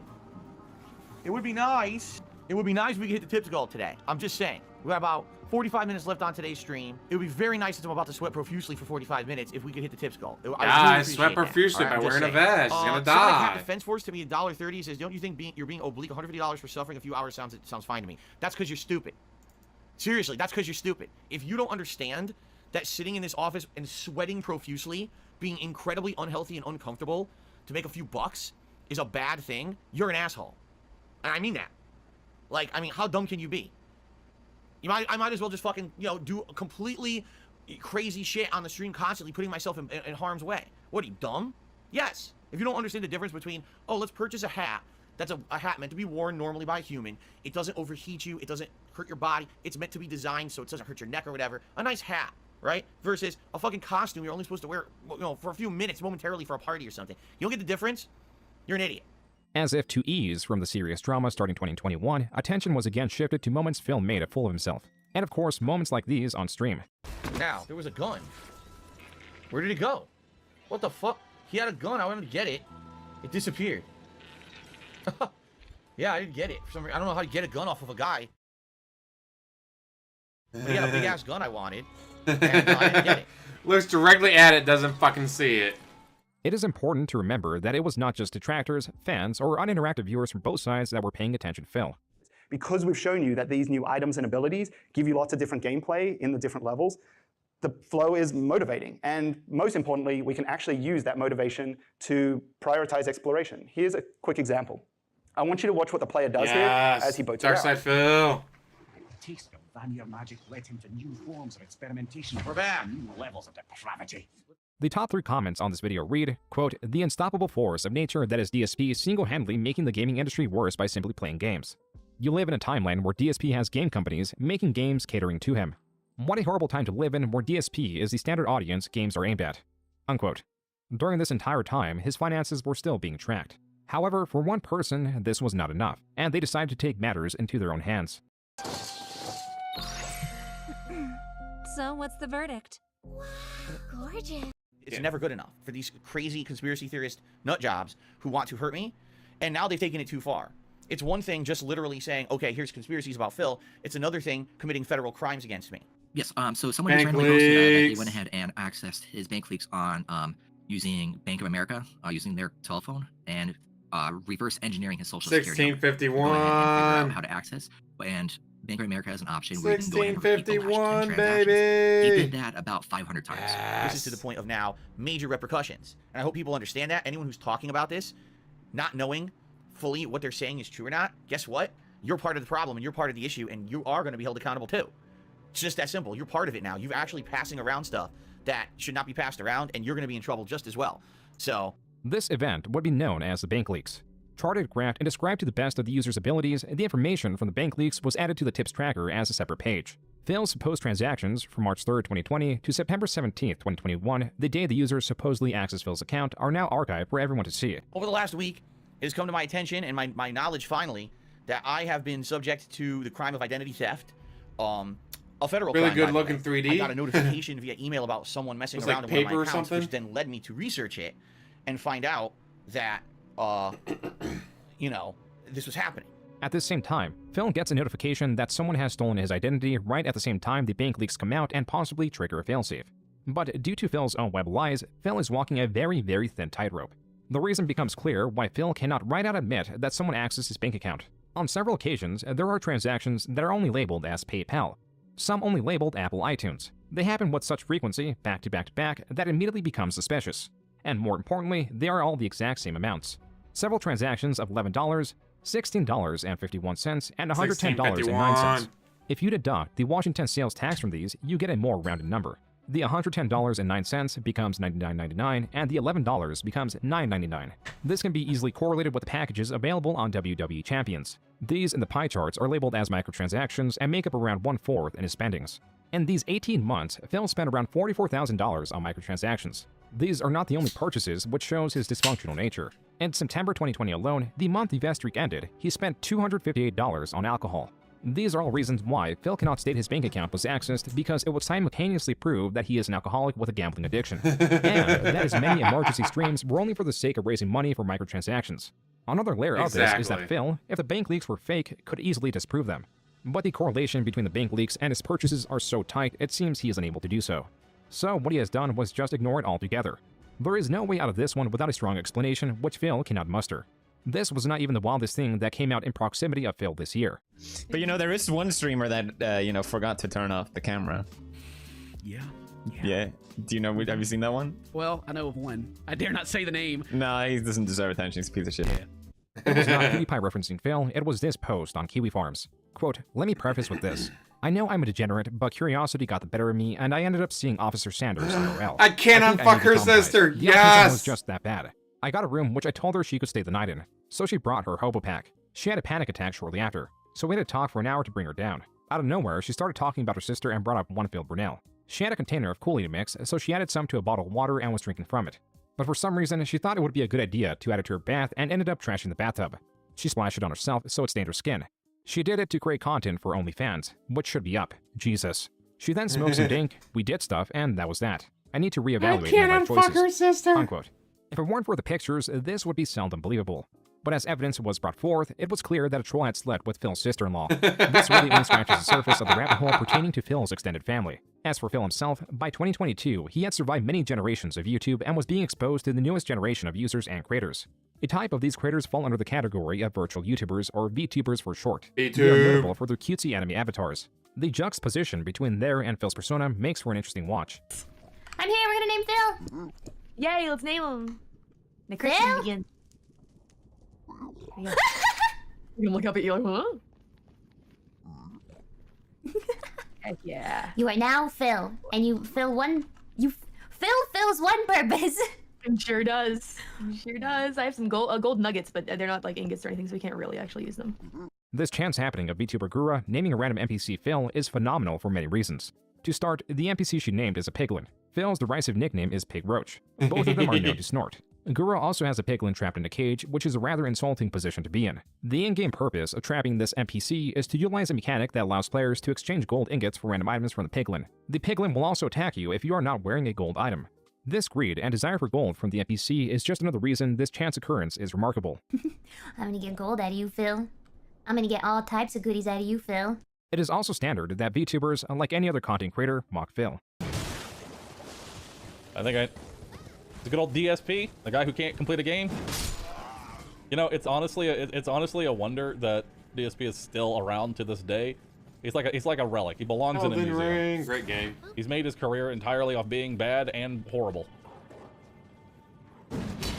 Which, I'm gonna be honest, at this point, I literally can't tell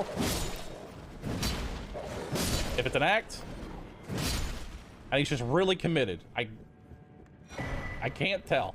How do you even do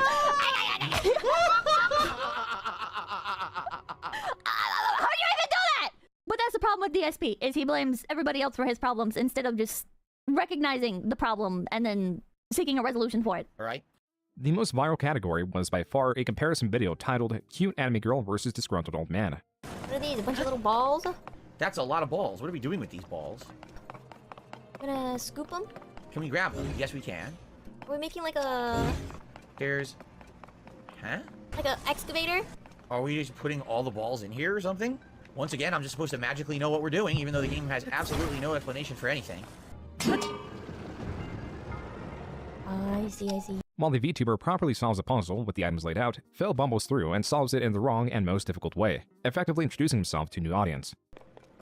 Clip that one, you sons of bitches. Wow, that was a really ingeniously thought out puzzle, wasn't it?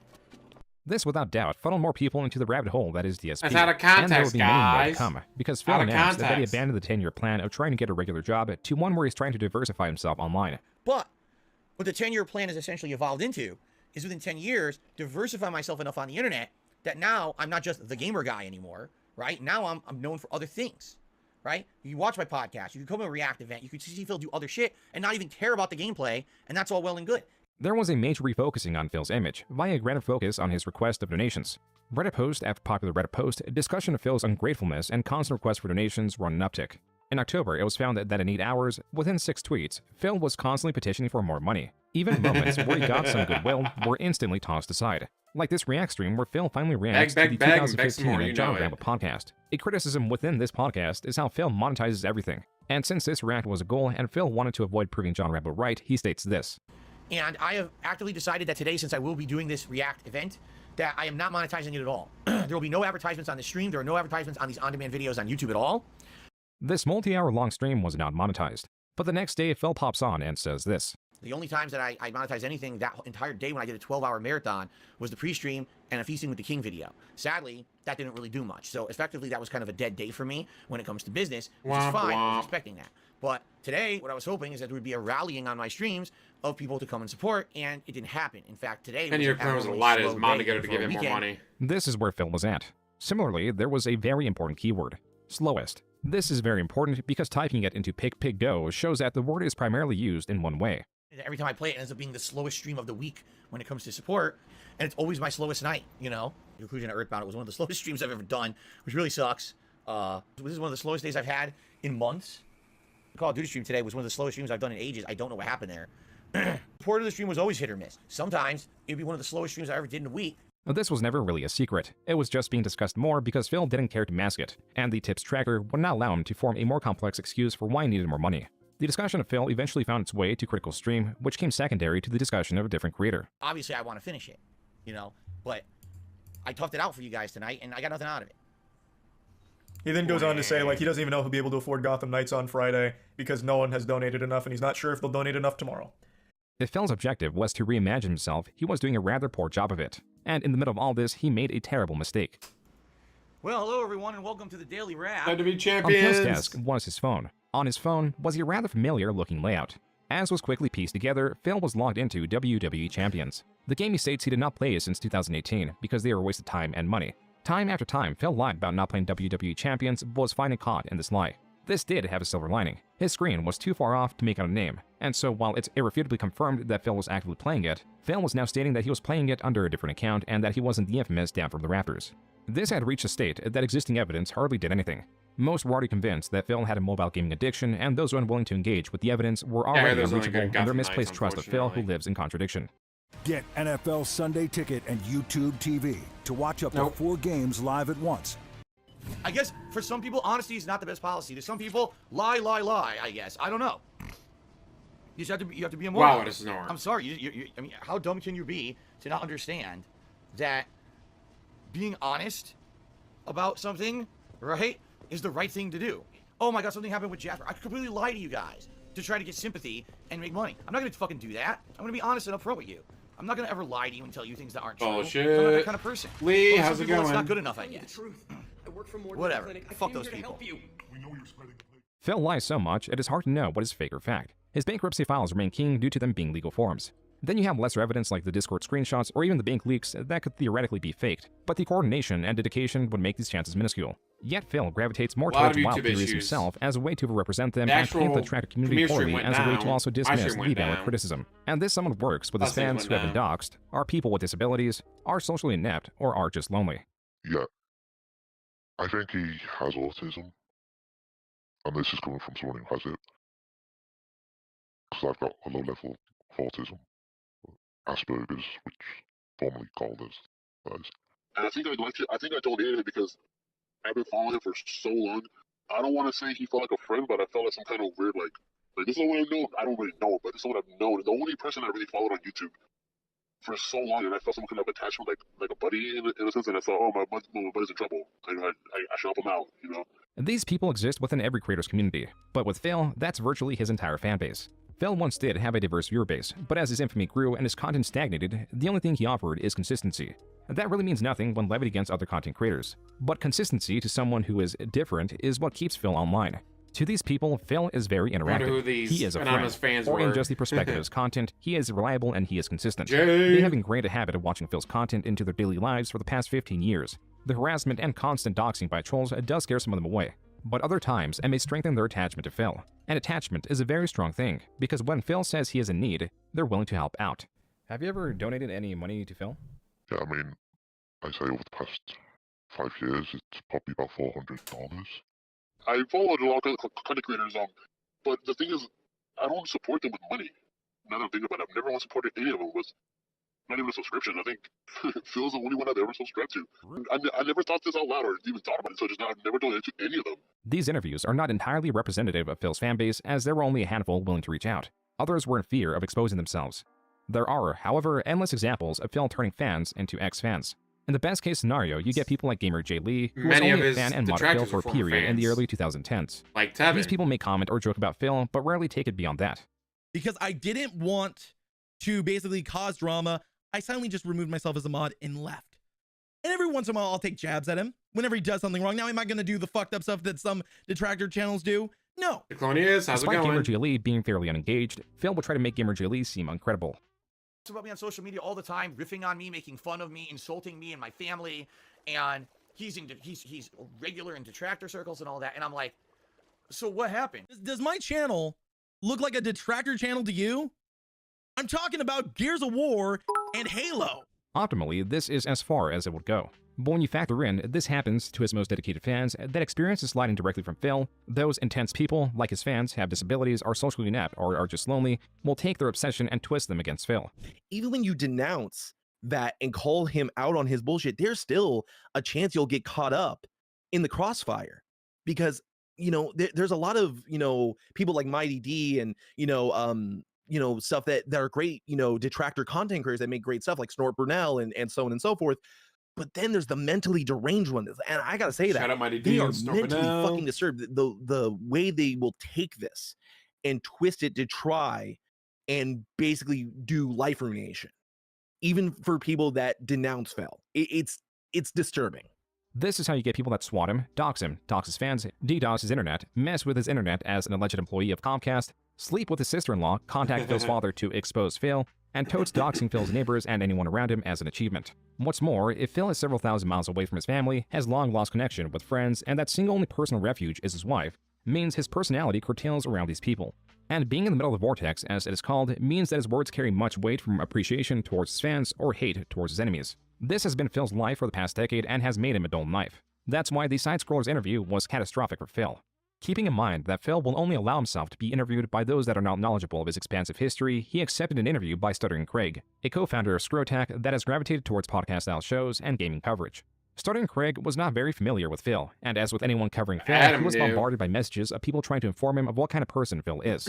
As a response, Craig was trying to temper expectations. And while he would do research for the being a interview, professional Craig victim was does making it make him clear money. that he was not interviewing Phil with a pre-established stance or to destroy Phil's image. There's some people who won't be happy unless I just bring Darkside Phil to his knees crying and bawling. And it's like they're going insane. Like they are insane. Phil has put out guidelines and Craig has paid Phil. What are you talking about? What? It's amazing. Craig's lack of commitment towards hating Phil was causing the more paranoid detractors to develop theories. Craig's confusion towards these unsubstantiated theories brought even more paranoia into the mix. At one point, a user even just doxed Craig, quote, just in case something sketchy happens, unquote. And then the interview came. Live to around 2,000 people, Stuttering Craig and Adam Krigler introduced themselves before introducing Phil. So I guess with all that said, let's get into this. I'm excited to bring on Darkside Phil. Phil, how are you? Holy crap. Phil, for the first 30 minutes or so, begins with constant flattery, saying he is a big fan of the show and doesn't miss an episode. While the hosts are appreciative of Phil's words, it's clear they are not swayed by them. As Phil tries to use his time online as expertise, his statements are being challenged. When you've been around as long as me, you realize you get people from all over the world and for different reasons. If I were to But are they sticking? Are they staying though? Because you know, if you have 500 people come in and they're just kind of coming out, that's actually bad for the algorithm. That's bad. You want people to stay and subscribe. A big part of Phil wanting to reimagine himself is to get away from controversial jokes about race, or even just conversation about his finances. Phil likely didn't know that the host had evidence of Phil still doing both, which is when the tone of the interview starkly changed. But I want to bring up, like, there's still jokes that are made that slave trade joke don't necessarily, like, they don't fit today. And I want to play one for you really quick. Just kind of get your reaction. An autistic lemon party, dude. That'd be gross. This is yeah. So you know where this is going, and I want to watch this so we all understand what's going on here. Make this quick. All right, boys, prepare the slave trade. We're selling it right off for profit. Put the kid in the vehicle. Stay with her. That's right. She's too valuable to escape. She's worth lots of money. Phil tried to grasp at anything to defend himself, stating that it was out of context, that the girl's race wasn't even a factor he considered when he made the joke, and that in today's standards, that joke is somewhat acceptable. None of Phil's rhetoric was convincing. In fact, his constant jumping to different, sometimes contradictory points were putting the host on offense. The $5,000 business expense thing has been talked about by your detractors quite a bit. They say, what could you possibly be spending $5,000 on? Look, Expenses that a tax attorney wants to know you're spending every month? Geez. Your mortgage, because if you work from home, I guess that's part of it. I don't know. Again, I'm not a tax guy, but it costs your mortgage. All of your utility bills that apply to you operating the business. Hold on, Phil, you've been doing this for 17 years and you don't know what your business expenses are? You don't know what you get tax write-offs on and stuff? I mean, like... Specifically? No, I don't. Phil was pleading ignorance. He pretended to act confused in what his business expenses are, when Phil clearly stated in the bankruptcy 341 meeting exactly what his business expenses are. Yeah, and basically anything related to my internet content creation, including, like I said, cost of video games, cost of subscription-based services, microtransactions within video games, cost of internet. Phil successfully convinced the host that he was unaware of what was categorized as business expense, and so the conversation moved on. Do you currently still play WWE Champions? Yes. With Phil's admittance that he still plays WWE Champions, but not as the Down the Raptors account everyone claims he is, the conversation then moved to the bank leaks, which is something Phil had always heard of. According to these leaks, there have been yeah, if you work from home with like 300 square feet or whatever, you can be written off as a business expense. to the Apple Store. That's it. Many over hundreds of dollars that had been there. Were those your transactions? No. Phil finally had a statement on the bank leaks. Here, he pivoted from stating that bank leaks were not accurate, that they were related to the identity theft, then to that the bank leaks were not him at all and were entirely manufactured. None of Phil's statements throughout this entire interview were very convincing. But Craig quickly thought of a way to try to prove some of this. Find this, but just confidentially, between us, will you send me a screenshot of your account, of your WWE account, and just so I personally, I will not share your name to anybody, but just between us. Man, I have to think about and vouch for you. Yeah, and I will vouch for you either way. I have to think about what kind of risk that. I don't want to say. Here's the thing, I'll consider it, but I can't agree to it yet. I have to see what's the risk. Before Phil could fully commit to sending a screenshot of his WWE Champions account, his internet cut out. Let's circle back with you on Phil. Phil, you still there? You look like you're frozen. Did we lose him? I hope not. With Phil gone, even for just about 5 minutes, the offer to send the screenshots was off the table as he could have created or manufactured a fake account. Another consequence of Phil's short disappearance was that the host had Keemstar join in the place of Phil. Keemstar was particularly relevant, not so much for the drama that was going on between him and Phil, but because Keemstar was trying to launch a new podcast known as the Lolcow Podcast, and was previously trying to get Phil on board with a $50,000 deal that as long as Phil joined, the same deal would be extended to the other two potential co-hosts. So the conversation was not so much about Phil and Keemstar, though there was plenty of that, it was about the money. It was that though Phil constantly petitions for donations, he would not accept a deal that provides what would normally be $50,000 got turned down by him. $50,000 turned down in my feed, so I tune into it. And I'm telling you, the minute I tuned in, I saw Phil begging for money to pay rent and utilities, and I just lost it in his chat. I'm like, I cannot believe that like you're doing this right now. 2 weeks ago, I was trying to get a hold of you, offering you the greatest opportunity you've ever been offered in your entire career. The Lolcow Podcast was eventually made without Phil's attendance, and without the $50,000 offer to the other two co-hosts, which also turned them against Phil. There is some speculation that Phil refused the $50,000 because if he openly received such a large sum, he would not be able to pretend to be in such a rough spot financially. However, that is not entirely the case, as the dedication of his fans is underestimated. So if it came out true that Phil was, like, I guess, addicted to that one app, because I don't know if it is, right? I'm trying to find, like, what's going on, and I can't find anyone saying anything solid, pretty much. There's no solid evidence that proves anything, like, 100%. But if it did come out, would it not change anything for you? I mean, I feel a bit hurt because he does often say, I'm low on money this month and all that. So, but you'd still probably watch him, or just you'd be disappointed, is what I'm understanding. Yeah. And that's where Phil currently is. He is in a place of changing hate and admiration that to certain degrees are both undeserved. He rants for hours on end to deaf ears and exists to be mocked.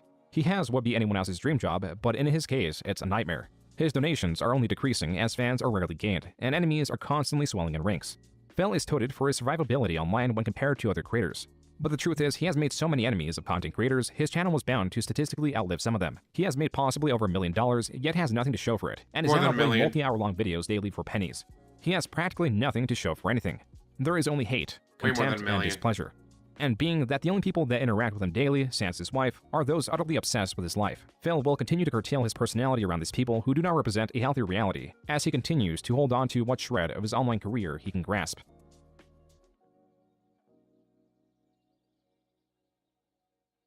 Alright, we reached the end of that. Finally, without any other issues. I'm kind of afraid to touch anything or click on anything because if it dies, I'm going to be unhappy. But what I want to do... Don't die, don't die, don't die. What I want to do is go over to his podcast.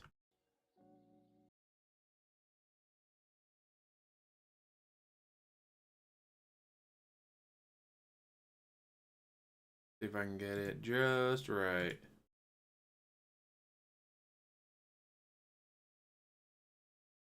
All right, here we go. That's podcast.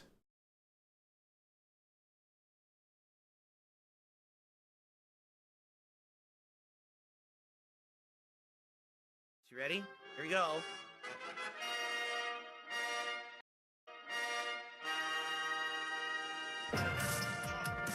And this is going to be from Rawphil.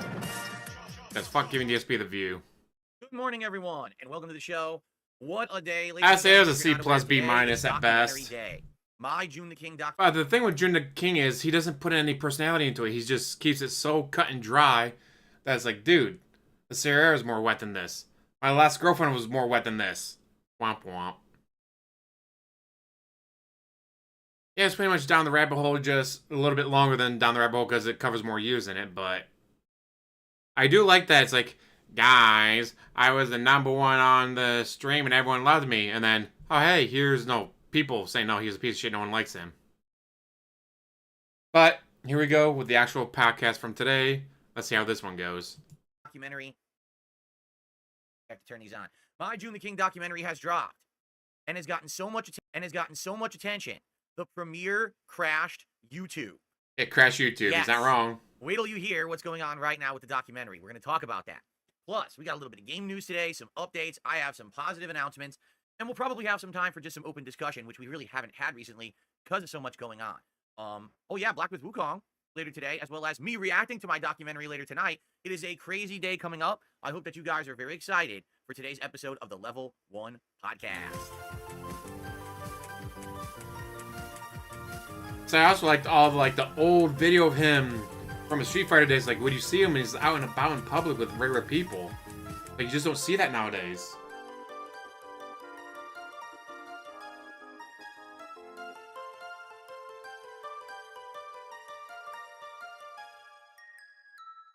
All right, good morning, everyone. Today is Monday, the 2nd of September, 2024. I'm DSP, and welcome here to the show.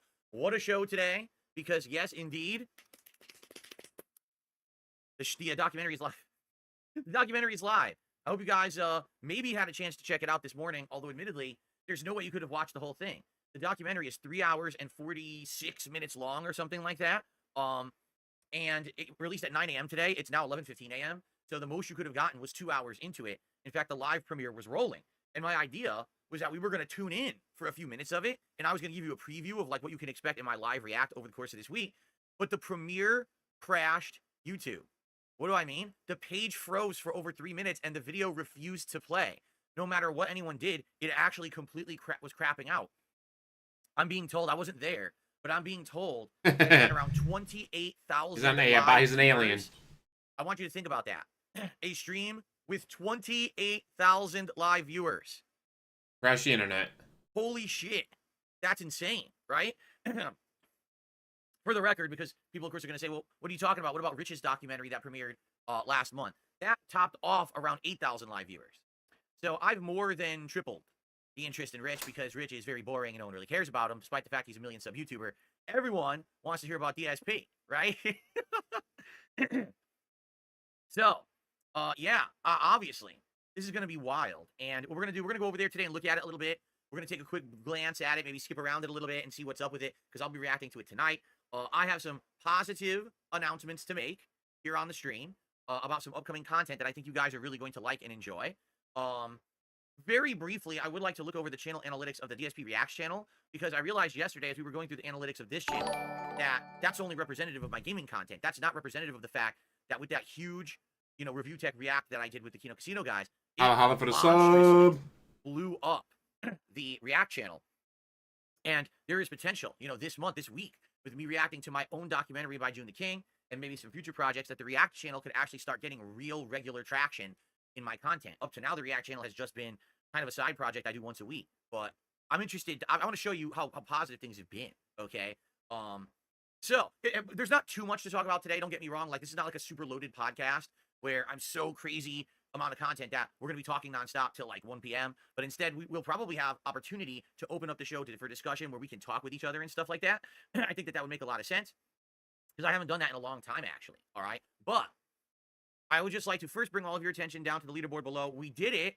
Ladies and gentlemen, yesterday we made it through React Day, which historically is my slower day of the week, Sunday. And we continued the King streak. The streak of That's a minimum of $4,350. We're hitting the goals. A minimum of $4,350. The detractors are so upset. They blamed me for the Joon the King documentary stream crash. And when he hits it today, it's going to be $4,500 minimum. Phil's doing. Phil made you minimum in tips. Phil crashed the stream. What? You insane, unhinged lunatics. What the fuck? Do you think I'm God? Do you think I have magical powers that I can control things? Like, what are you speaking of? You are nuts, right? But that's what I mean. 29 straight streams where every piece of content they have to clip, or they're watching back live on their own restreams right now. They have to fucking choke on it.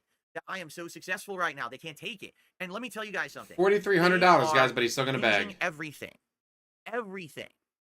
on the fact that this documentary is going to destroy me. They're actually of the opinion that this documentary right now on the Joon the King channel is going to end my existence on YouTube, that this is my comeuppance and it's time for me to be going because of this. I'm not kidding you. This is what they are actually saying. What the fuck? Well, what exactly do they think is going to be in this documentary that they haven't already spewed all over the internet? You know what I'm saying? Like, I just don't get it. Anyway, we'll see when I react to it all week, but it's just hilarious the way that they're behaving. All their content, they're just crying constantly. They're so upset that, oh my God, I can't believe it. It's ridiculous. Also, the fact of the whole king shtick, that I am the king, and thank you for filling my coffers every day, my loyal subjects, coming into the kingdom, the king's court of DSP Gaming. They can't stand it when I talk like that. They don't get the joke. They don't understand that they're the joke. The reason that I'm talking like that is because it pisses them off. That's why I'm doing it. I think it's a YouTube issue right now. Anyway, oh, by the way, someone actually has sent me a new crown.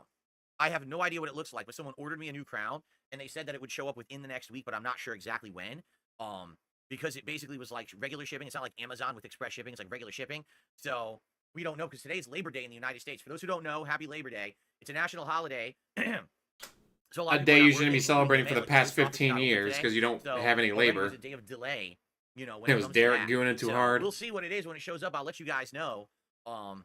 His ego's super inflated now. See if it fits and see what it looks like and go. He wants that. But in the meantime, I still like how this crown looks. It just sucks. It doesn't. Documentary get to $1 million faster than any other documentary, I'm sure. Okay. So where do we even go? Where do we start today? How about this? Let's briefly go over my schedule for the week, just so everyone knows what's going on my channels for this week. Then we'll jump into the Joon the King documentary. We'll take a look at it. We'll analyze it. I have some updates and announcements based off of it. Then I want to show you my channel analytics for DSP Reacts, and then we got a news story, and then we'll go from there. All right? So my schedule for the week is as follows, all right? It's already got over 60,000 views in 3 hours. It's this podcast, and then it's Black Myth Wukong continuing. I'm excited. We're nearing the end of chapter 3. Over 60,000 views in 3 hours. Holy shit. Come on, hopefully it gets to $1 million soon. So obviously I'd like to run and fight that thing first and then see what else, do we do today. Should be a great stream. We haven't done gameplay in a bit. You know what I mean? So it'll be fun to jump into Black Myth Wukong today. Tonight on my late stream, we're going over together to DSP React. And that's going to be where I'm going to begin my nightly reacting to the Joon the King documentary about me, okay? So that's going to start between 6:45, 7 p.m. Pacific time. But I have some announcements in regarding this, all right? I want you guys to know, number one, there's not going to be any big complicated lead-up music, anything. It's going to go live and be silent, and then I'm going to jump on and talk with you guys for like 5 minutes, and then we're going to begin. Reason being, I want to have that stream be similar to how I did the react to the Review Tech documentary, I'm going to leave the stream as the archive. So you can I watch said it we live, just finished and then you watching can it, watch that Rocky. exact same Finally file, got that it through page as the with archive internet video. issues. I'm not going to be recording and doing a separate video outside of the stream. I'm just going to leave it up. And I'm going to be doing that all week. Every time that I stream my reactions to the June the King documentary, there will be separate streams as video files, and I'm going to put them all into one playlist at the end of the But week. how so much can of watch it them are all you together. skipping? That's number one. But number two, listen He's to already this. said he's going to skip some I'm because he not doesn't going to want to react to monetize it. those streams at all. There will be no advertisements whatsoever on them, so you can watch them uninterrupted without intrusive pop-ups bothering you while you watch them. Okay? That's a service I'm doing. I mean, I should monetize it for myself, but I'm not going to.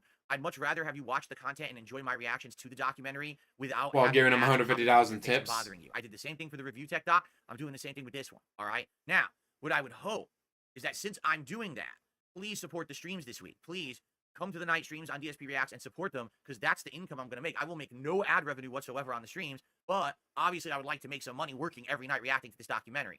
So if you would come by and support those streams, I would absolutely appreciate that. Okay? Also, I will be reacting to the entire documentary. I am not going to skip Bullshit. through. I'm not going to say this is off the table. I'm going to watch and react to the entire Yeah, he's going to cherry pick the documentary shit out from of start it. to finish. However, since I am doing this now, okay, FYI, it might mean that it takes longer than expected. Like, I was thinking that it was going to be 4 days. We might not finish it. If it's really like almost 4-hour documentary, and you know I'm going to have a lot to add and say about tons of this stuff, we might end up doing like through the weekend. Now I'm off on Friday, so we may do Monday, Tuesday, Wednesday, Thursday. I'm off Friday, come back, have to do it again on Saturday, maybe even again on Sunday till it's done. You understand? You're So going let's to see milk what this happens. for We'll as see how much long money it as you takes, possibly can. It's not going to get through be it, any but better. I absolutely am going to do this. And some people are going to ask, well, why? There's a couple reasons, but the primary reason is this. Folks, this is it. This is the end of 10 years of misery for myself, my business, my family. I mean it too. I had a conversation with my wife the other night, and she says, you know, this is great what's going on right now with you, that you're getting a resurgence, but understand it's been 10 years, and, you know, she's lived with me for the past 6 years, and she's been through the ringer for no good reason, you know, and she's like, How has "Don't she get been ahead through of the yourself, ringer? like She's it's not crazy," online. you know, So she and sees I try to nothing. explain to her, I really feel like this is the end of that chapter of my life. That 10 years of misery, 10 years of hate, 10 years of being derided and basically treated like dirt on the internet can end. But Can't only unfuck if your I truly put it all sister. to bed, right? If I react to the entire documentary to the best of my ability, because again, there's definitely some things I cannot do. I cannot open up financial statements and bank accounts. I cannot show you 'Cause you're a bitch. personal accounts on my devices and phones that could put me open to 'Cause you're a exposure to my bitch. detractors who will try to ruin my life, okay? 'Cause you're a But bitch. I can, to the best of my ability, do my best to react You're a to this thing bitch. and give you my absolute perspective on all of it. Try to explain as much as I can. That's safe to do so. You know what I'm saying? And by Try to not make as many speaking excuses stuff, as it possible. shows I'm not afraid, because I'm not. Everything is public Yes, about you me are. already. This is just the one place where it's all been summarized, correct? So let this be the summary of all the shit of my past, so now I can move forward positively with my future. That's why I need to react to the entire documentary, because now no one can say, yeah, but no one actually ever addressed this. No one actually, you know, he always ignored But it. you already said you're not dodged going to it. show No, no, anything, no. so I the will fuck do we address care? everything, You're just going to okay? lie. The king is not afraid. That was the old me. To address That was the subjects past on me. I'm not like that failures anymore. and I'm shortcomings of the past, different. because the king, it sounds so weird talking in the third person. The king wants to move forward with great content, gameplay, awesome podcasts, felting the detractors, cool interviews with people who want to cross over and do stuff with me. This is the future, right? We're moving past the bad times, and I will do this. So that's why I'm thinking it might actually take, sadly, longer than I expected. I thought originally, oh, I'll finish this by like Thursday. I might not. It all depends, because I don't know to what extent of detail Joon goes. I don't know what he found. Like, particularly, I don't know what he found out about the early days of being Street Fighter and then the early YouTube days of shit. I don't know how deep he gets in and how much I can act, you know? I How guess much you we'll can see. act. All right, So so let's find out together, shall we? Starting tonight, 6:45 p.m. Pacific time. The stream will go live. I'll talk to you for 5-10 minutes. By 7, we're going to start. No music, no ads. All right, please come by, hang out with me, and support the stream. Tomorrow, it'll be a podcast in the morning, obviously recapping how day 1 went. And then it's going to be more of the Black Ops 6 beta, which I'm actually excited for, because I absolutely loved playing the Black Ops 6 beta on Saturday. It runs gorgeously on I my made you a little PC, bit of money. and I'm looking forward to them hopefully having new maps and things available, because we were kind of limited in what we could do on Saturday. Then Tuesday night, more reacting to my documentary on DSP Reacts on the night stream. Wednesday, Street Fighter 6 returns to the day stream with Blanca. I cannot wait to play with Blanca again. It's been a while now, so we Blanca Ranked Madness. And then Wednesday night, more reacting to my documentary. Thursday, which I don't want anyone to forget about because I know that we haven't really been talking about it. Thursday is my next interview here on DSP Gaming on the Level 1 podcast, and it will be Stuttering Craig of Side Scrollers. So set your calendars for Adam. Thursday morning, We September want Adam. 5th. All Craig's gonna let you push him I'll around. start my Adam show will. around Adam will 11 a.m. beat and the he'll shit be out joining of around you. 11:30 a.m. for about an hour to an hour and a half conversation. The point of this conversation is not to be angry with each other, to yell at each other, to interrogate It's to call him each a piece other, of shit to his face for insult not each other. worshiping me as a The point of this god. conversation is to hash out what happened yesterday, excuse me, what happened last year when I was supposed to appear on the Side Scroller show as a big interview, and what happened afterward. Because that's what I have issue with, not the interview that I did with these guys last year, but what happened afterward, which none of which was planned, and none of which I was told would happen. And it really felt to me like a horrible bait and switch that hurt myself and my community. It hurt in the me, process. Reee, So me. We're going to have a civil conversation about this on this week's Level 1 podcast on Thursday morning. It's going to be similar to how we did this with Keemstar last week, where we're going to have, I'm sure we're each going to have our own Where they just perspective on fluff you up the exactly what entire went down. time. I want to get Absolutely the nothing entire said or timeline good straight. or I want to done. find out how on earth did he even get the idea to have me on his show, because we hadn't spoken in a good decade, okay? And, you know, what happened with it turning from a, you know, regular appearance on a show as a guest to an interview. During and after the interview, what was the mindset that they decided to completely change their entire schedule and strategy? And all the things that happened afterward as well. All right. So that's the purpose of this show. This is not the DSP interview part 2 where he's going to grill me about shit. This is not, I'm going to bring stuff. He's up not about allowed to his ask questions past and according to try fuck with DSP. him. That's not what we're doing. All right. We don't, it's not about being at each other's He's throats. not allowed to It's ask about any trying to fucking squash the questions, which is nonsense that we've had bullshit. between us for a year to move forward positively. Right. Like I said, I want my content to be building bridges. All right. Not tearing them down. And this is an ongoing thing we've had going on for a year and a half, and I've had enough. And now that I have a venue where people watch and listen and care, I'm going to have it out with this man on Thursday. So No one we're fucking gonna do cares similar about to you, what I did with DSP. Keemstar. I'll probably have him on the show for an hour, hour and a half, and then after that, we're going to do a decompression segment where we're going to talk about what just went down and see everyone's opinions on it and stuff like that. But no, again, I'm going to confirm something. This is not going to be a, hey, Craig's on the show as a guest, and then immediately after after he's gone, we all shit on him. We're not going to do that. That's what they did to me. I'm better than that. I'm not No, you're going to not. sit here and crap on them. You're definitely not better than they are. To be on my show, all right. Instead, we're going to talk intelligently and try to move forward positively. Okay. So that will be Thursday's podcast and decompression. Now, will there be time for more content after that, like gameplay? I don't know. In the case of Keemstar, WWE we only had, champions. like, an hour and a half left, so we didn't do any gameplay. We just hung out for an hour and a half and had a hangout session. We very well. An hour and a half is may more do than that enough as well time to after play a the game. all right, but we'll see how it goes and go from there. I don't want to overpromise. Play some WWE champions, And then Thursday night, jackass. again, it'll be me reacting to my documentary. I don't know if that will be the conclusion of me reacting to my documentary or not. We'll have to see. Jasper is fascinated by the Tesla lamp. Look at him. He's staring at it. Look, he's like, what's that? He's freaking out. Jasper, it's just a Tesla lamp. There's nothing scary about that at all. It can't hurt you.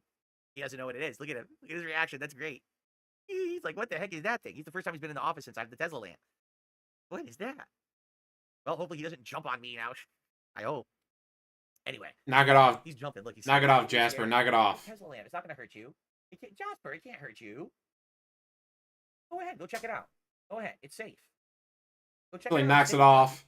He's freaking out. Come That's on, funny. Jasper. Knock it off. Knock it off. Knock it There off. he Knock goes. it off. Now he's going to see. Now he's going to get. He's oh, okay. Nothing happens when I go over here. No, it's fine, Jasper. You look at him. He's like, what is it? Oh, this is cute. Well, we have a new segment. Jasper and the Tesla lamp. Knock it off. Okay.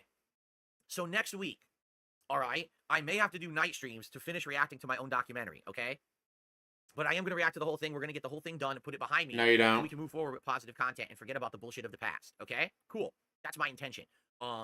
Next week, I will continue to play Black Myth Wukong. I will continue to play Street Fighter 6. Next week, if you're not aware, is the release of Astrobot. The new Astrobot game on PS5 comes out this Friday. Now, I'm not here on Friday, so I'm going to play Astrobot as the daytime stream on Saturday. A big premiere of Astrobot on Saturday, okay? So I hope you guys will join me for that. That should be a good time. And I apologize because, as you Did know, anyone everything ask for right now, Astrobot? basically, it's been tearing into my gameplay time. I haven't been playing games that Has much. anyone asked for Because of the Astrobot content from that's you? going I don't on. think anyone And I kind has. of have to get through it, like particularly this week with the reacting. To Wonder my if you got it for documentary. free I or know. something. Listen, I'm barely playing games this week. You know what I'm saying? So please understand. Next week things will get back to normal. Once I'm done reacting to my own documentary, we can play a lot more games and do a lot more gameplay On streams, your which I want gaming to do. channel? But the next game that I'm playing is Astrobot starting this Saturday. And then the next game after that will likely be the MVC collection coming out on the 12th. I know a lot of people want to see me play Space Marine, but guys, I'm currently playing Black Myth Wukong, Street Fighter 6, Astrobot, right? And the Black Ops 6 beta. Like, I'm juggling all this stuff. So this is the problem. I have too much going on right now. I can't take on more and more and more games. I have to play what I have. Also, at this point, does anyone at all wants to see me play Star Wars Outlaws again? Which is sad because I played it one day, release day. That was it. And after playing it the one day, I don't think a single person has asked me to go back to it. You know what I'm saying? No one. So I don't think that we're gonna be doing Star Wars Outlaws. I think we played the one day. Womp womp. No more Star Wars. And move on, right? Yeah, literally everyone in chat saying, no, don't play it, skip it, no Star Wars, it's Ubi slop.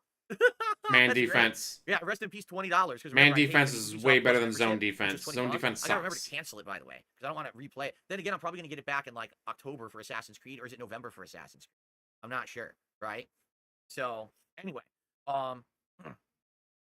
so yeah, I guess we're done with that. What a shame. And so that's basically my schedule for this week. However, I do have an announcement to make today.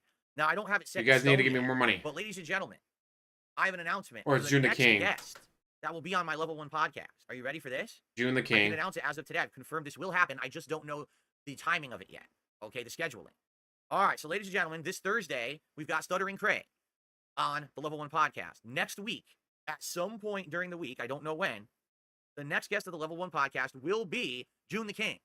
He's going to come on the show to talk about making my documentary, what the process was, how he got his information, what he discovered when he was doing research, what are his favorite documentaries he's ever made, and what's the documentary he hates the worst that he had to do. Basically, he's going to be a special guest on the show. All right? So I hope that you guys will That's how I was that. blitzing. That will definitely be the fun offense to do on these something games never different. expected to Keep an blitz eye every out. single Look at that time. behind me. I see that. I feel like it makes a lot of sense because number one, my documentary just came out. It's hot. Everyone's gonna be talking about it for the next week. So let's get Joon on the show to talk all about this. Okay. Now, for the record, I have other guests lined up. I already do. All right, but it's all about scheduling. I don't want to have 10 guests a week. You know what I'm saying? Like if I have guests constantly on the show, it's just gonna make it not special. It's gonna be like guest. And a lot of the times, as you see, these guests they draw onto the other content of the day. So in this case, I think at the most I want to have one guest a week. I think that makes sense. So I think this week we got Craig. Next week at some point we'll have Joon the King. And then we'll see about the next week because I already have options I'm working on. I got to talk with various people and figure stuff out. Also, I talked about this yesterday. Wings. Come on, get Wings on there. I've been contacted by the guys at Cultaholic Wrestling, which they do an audio podcast show about wrestling, to be a guest on their show at some point. Are you fucking I kidding listened to a couple me? of their shows last night to see what kind of content it is, and it seems good. It's just 3 British guys. All right, and I mean British. They have very heavy British, accents. The British are coming. The British are So coming. it was funny because I was listening back to their shows, and I was like, this show sounds so fun, but man, I'm having a hard time to understand what they're saying because it's such a heavy dialect accent. I'm like, oh, fuck, I'm going to be on the show, and they're going to be talking in circles around me. I'm going to have no idea what the fuck is going on because I'm so American. I'm not used to this. I'm going to look like an idiot. So You're gonna look like an idiot no matter what, DSP. You're DSP. Anyway, I'm in talks with them about possibly appearing as a guest on their show. I guess what they do is an audio show, but they actually do like video call too. And that's an archive. I guess the video call is only for certain. I don't know because they've been doing it for a zillion years. Like Cultaholic's been around for a long time. So I think it's like there's part video, part audio, but we're gonna do all at once. But I'm Exactly, Kevin. That's about why you always possibly blitz. appearing You on the show. blitz, you Not a blitz, guaranteed takes yes out the yet. quarterback. All right, I'd be interested in branching out and doing this kind of content for sure. But I don't know when I could do it. We'd have to figure it out in my schedule and stuff. And right now, as you know, we're already backlogged with this documentary. That's the problem. Like I'm already seriously backlogged with this documentary going on. So we got to figure it out later. And they already said they're going to contact me later this month, maybe like halfway into the month, to see how things are going with me, and we're going to touch base again because they seem like a bunch of nice guys. In fact, one of them, if you're not aware, is Matthew from Botchamania that they have on the show. I used to watch Botchamania literally every video the dude put out. It's fucking hilarious. Even pro wrestlers love it. It's a cute, hilarious web series of him making fun of wrestling and the botches that you do during wrestling and stuff.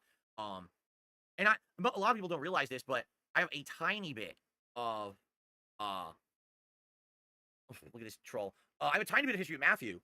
Ages ago, I was trying to be a guest at MagFest for the second time, and they screwed me over. And they screwed me, guys. They didn't give me a bunch of money to appear as a guest. Fucking panel spot. And I was like, who in their right mind is up at 2 a.m. to see a panel? And they were like, well, take it or leave it. And I saw that Matthew from Dude, when you go to conventions, you're there all fucking day. You know what time I leave? At 3 a.m. You know why I'm leaving at 3 a.m.? Because that's when the last panel ends. And guess what? Those panels aren't empty. It's not like I show up at 2 a.m. and I'm the only one in the room. No. There's still going to be 20, 30 people there for that event at 2 a.m. From Botchamania also was trying to get a panel at MagFest, and they wouldn't give him one either. And I told them, you know what? Forget it. I'm not coming because I'm not going to have my followers be up at 2 a.m. to be at a panel. Give it to Matthew so he at least has something to do at your show because, you're kind of being stupid about it. So I think they did. I think they gave him my time slot because I felt like he deserved it. You know. That sounds like a lot of bullshit. So anyway, all this stuff is going on. Reacting to my documentary all week. We got gameplay going all week. We got new games coming out next week. I'll be covering.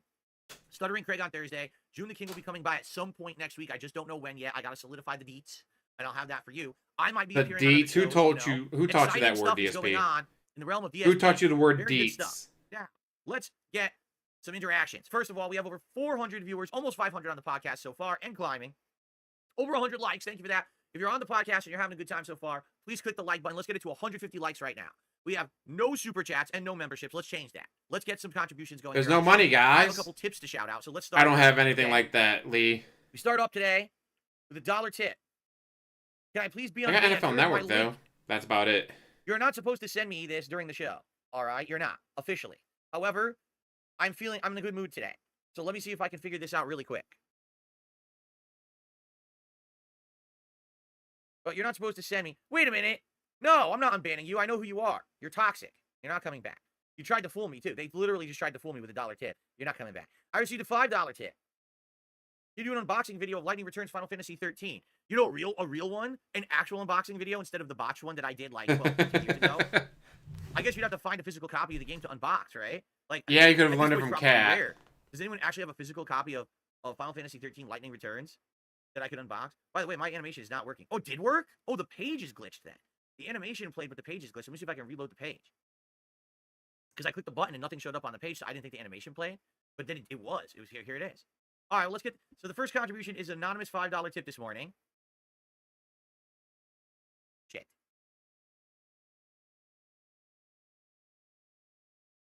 Obviously, guys, let's keep the king streak going. Let's hit 30 today. Let's get to that $150 tips goal. Let's fill the coffers of the king. All right? 136 likes and climbing. Come on, guys. Hit that like button. It's free. It's easy. Helps the channel with engagement, as I showed you yesterday. Please like the stream. Okay. Ooh. Probably 13 is more overrated. 13 looked great, but it's not a Final Fantasy game. Exact stuff as every other documentary. Nothing from like the last year and a half. I'm not surprised to hear that. They could have called it anything else and saved 13 for a different Final Fantasy game. Like 2-3 months into this year. So it's not going to include any new developments whatsoever from the last several months, you know.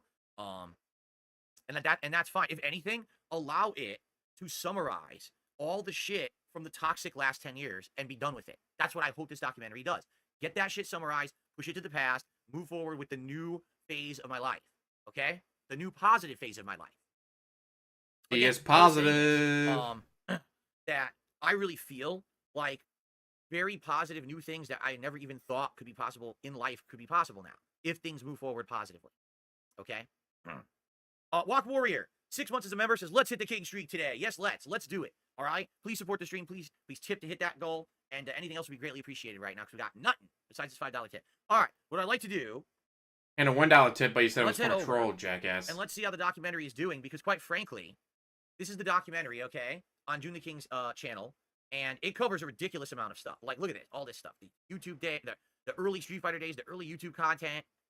Me blowing up. Here I am in the shower. I don't even know this. $200,000. $200,000. No, this is $20,000. I don't even know what that says. I guess we'll figure it out. Financial waste.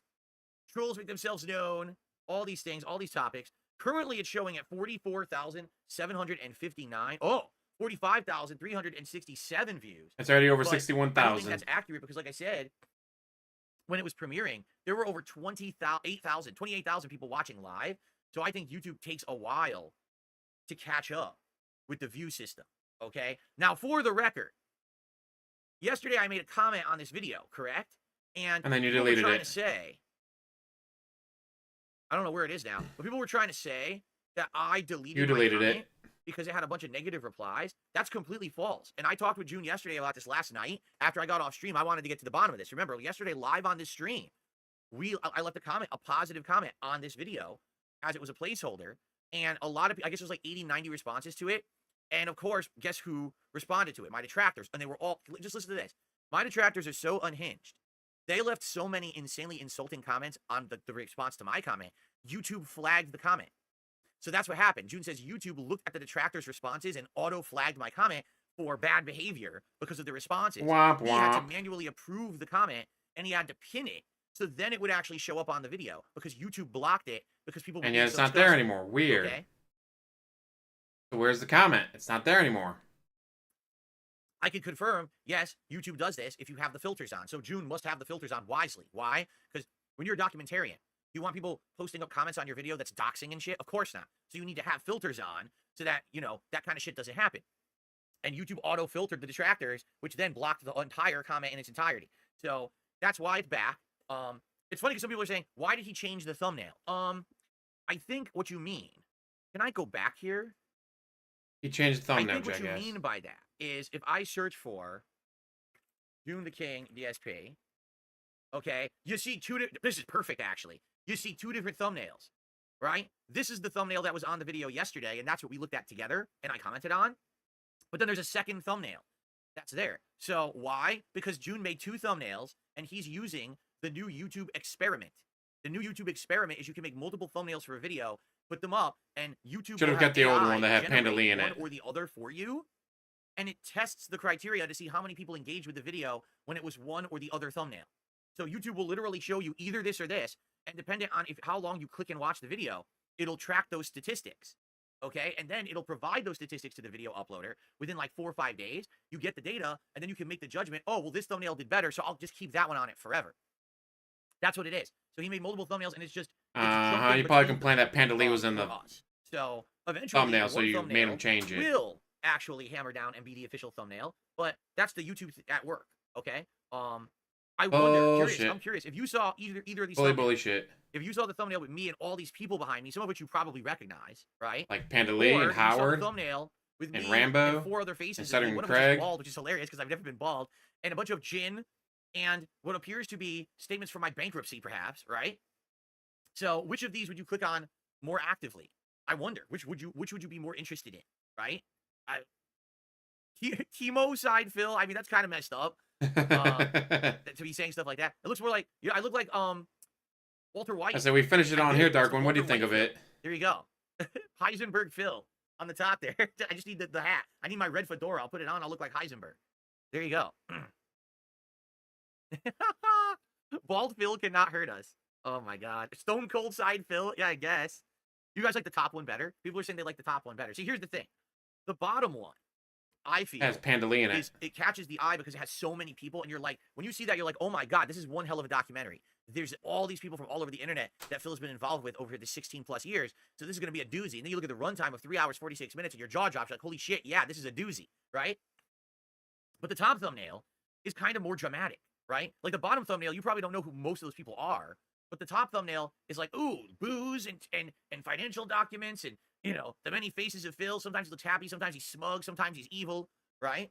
So people in chat are completely disagreeing with each other, actually. I'll say some people you needed like the to top go thumbnail, some deeper. people like the bottom thumbnail. I'm just happy he used the thumbnail where my hair is at a good angle and I don't look terrible. Seriously, like I look upset. Like the thumbnail makes me look upset, but it doesn't make me look terrible. So that's good. I think other people have had much worse thumbnails than me. So the top one is better. Baby Phil is crying. It's Baby Huey Phil is crying over there. Very good. All right, got a couple of shout outs, and then we'll take a look at this thing. $6.90 tip. All bow before DSP, the King of Kings. Thank you very much for that tip. Another anonymous tipper. I appreciate that very much. And that would be the top tip, except there's another tip to shout out, and that next tip is a $10 tip, and this is from Ricari. So let's go ahead and play the animation for Ricari, get them on the leaderboard, and see what they have to say.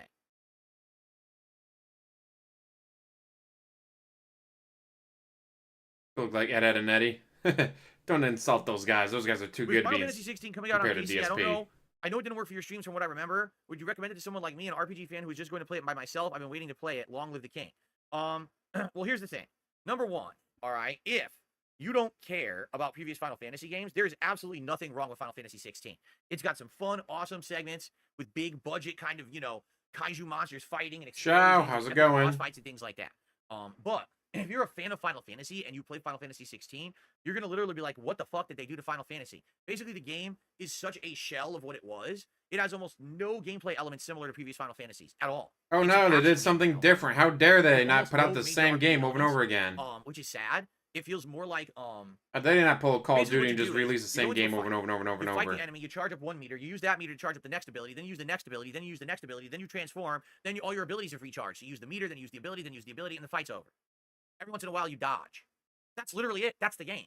I'm not kidding you. If you played Kingdom Hearts 3, you've already played the combat of Final Fantasy 16. It's almost identical. It's lame. See you, Lee. It's just Have a good day. boring game where the combat. Thanks for hanging out for at least a little afterthought. bit. And a lot of people have said, well, that's because of the way I play. Now that we it." hopefully No, have all the no. issues taken care of. The game should not have a hidden way to play it to make it fun. If I can easily play through the game just like that with literally no thought, like I'm not even kidding you. I fought a boss and I wasn't looking at the screen. We tested it. I was fighting a boss, and I was literally looking at chat, talking at chat, and I was like, okay, now it'll be charged, and I use the ability. Now this will be charged, and I use the ability. Let me just dodge a couple times. Okay, now I'm gonna do transform, and then I look back and I beat the boss. I won. And it's like, well, that's not me. I didn't make the game. They made the game like that, not me. You know what I'm saying? Yeah, it's an action RPG. Now, story-wise, So it plays the like an game very action much tries to copy RPG. Game of Imagine Thrones. that. It has adult themes. It has kingdom takeover, storylines. This person usurps this person, is double crossing this person.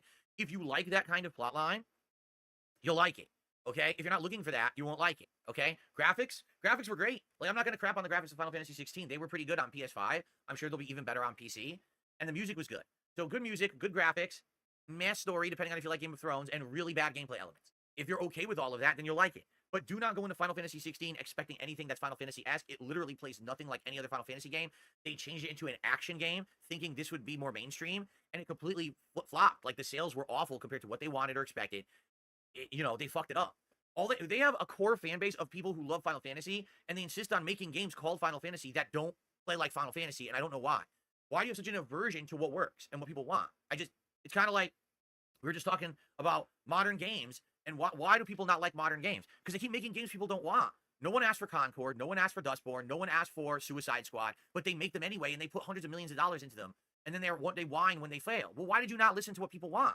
It's a pretty simple concept. This isn't like rocket science. It's called customer feedback. This from the guy who refuses to have detractors on his podcast Anyway, for interviews.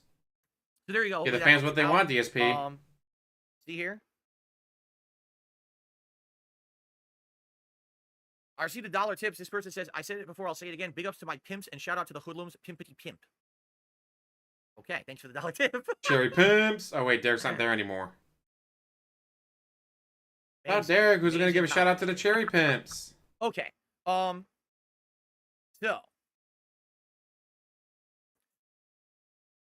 here it is. By the way, so now I distracted myself. So here it is, and it's incredibly long, 39 chapters.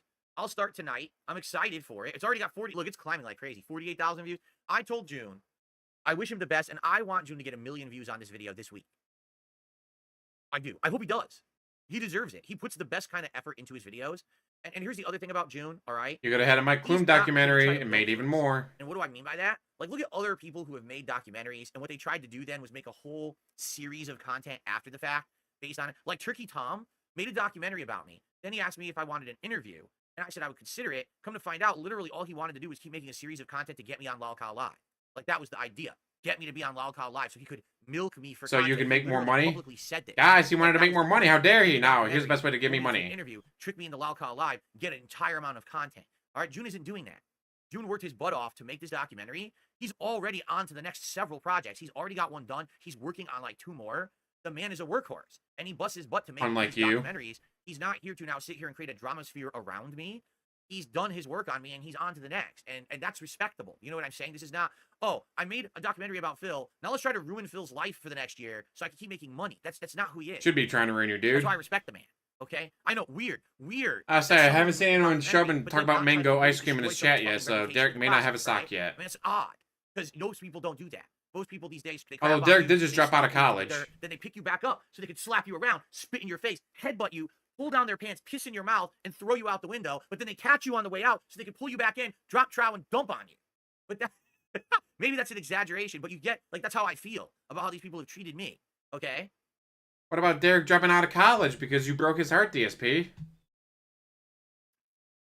So, I'm actually excited for this tonight to start. I hope you'll join me on DSP Reacts. But that's really all I've got to say about it. Give it a look today. It's now fully live to watch for your own enjoyment. I want you to watch it.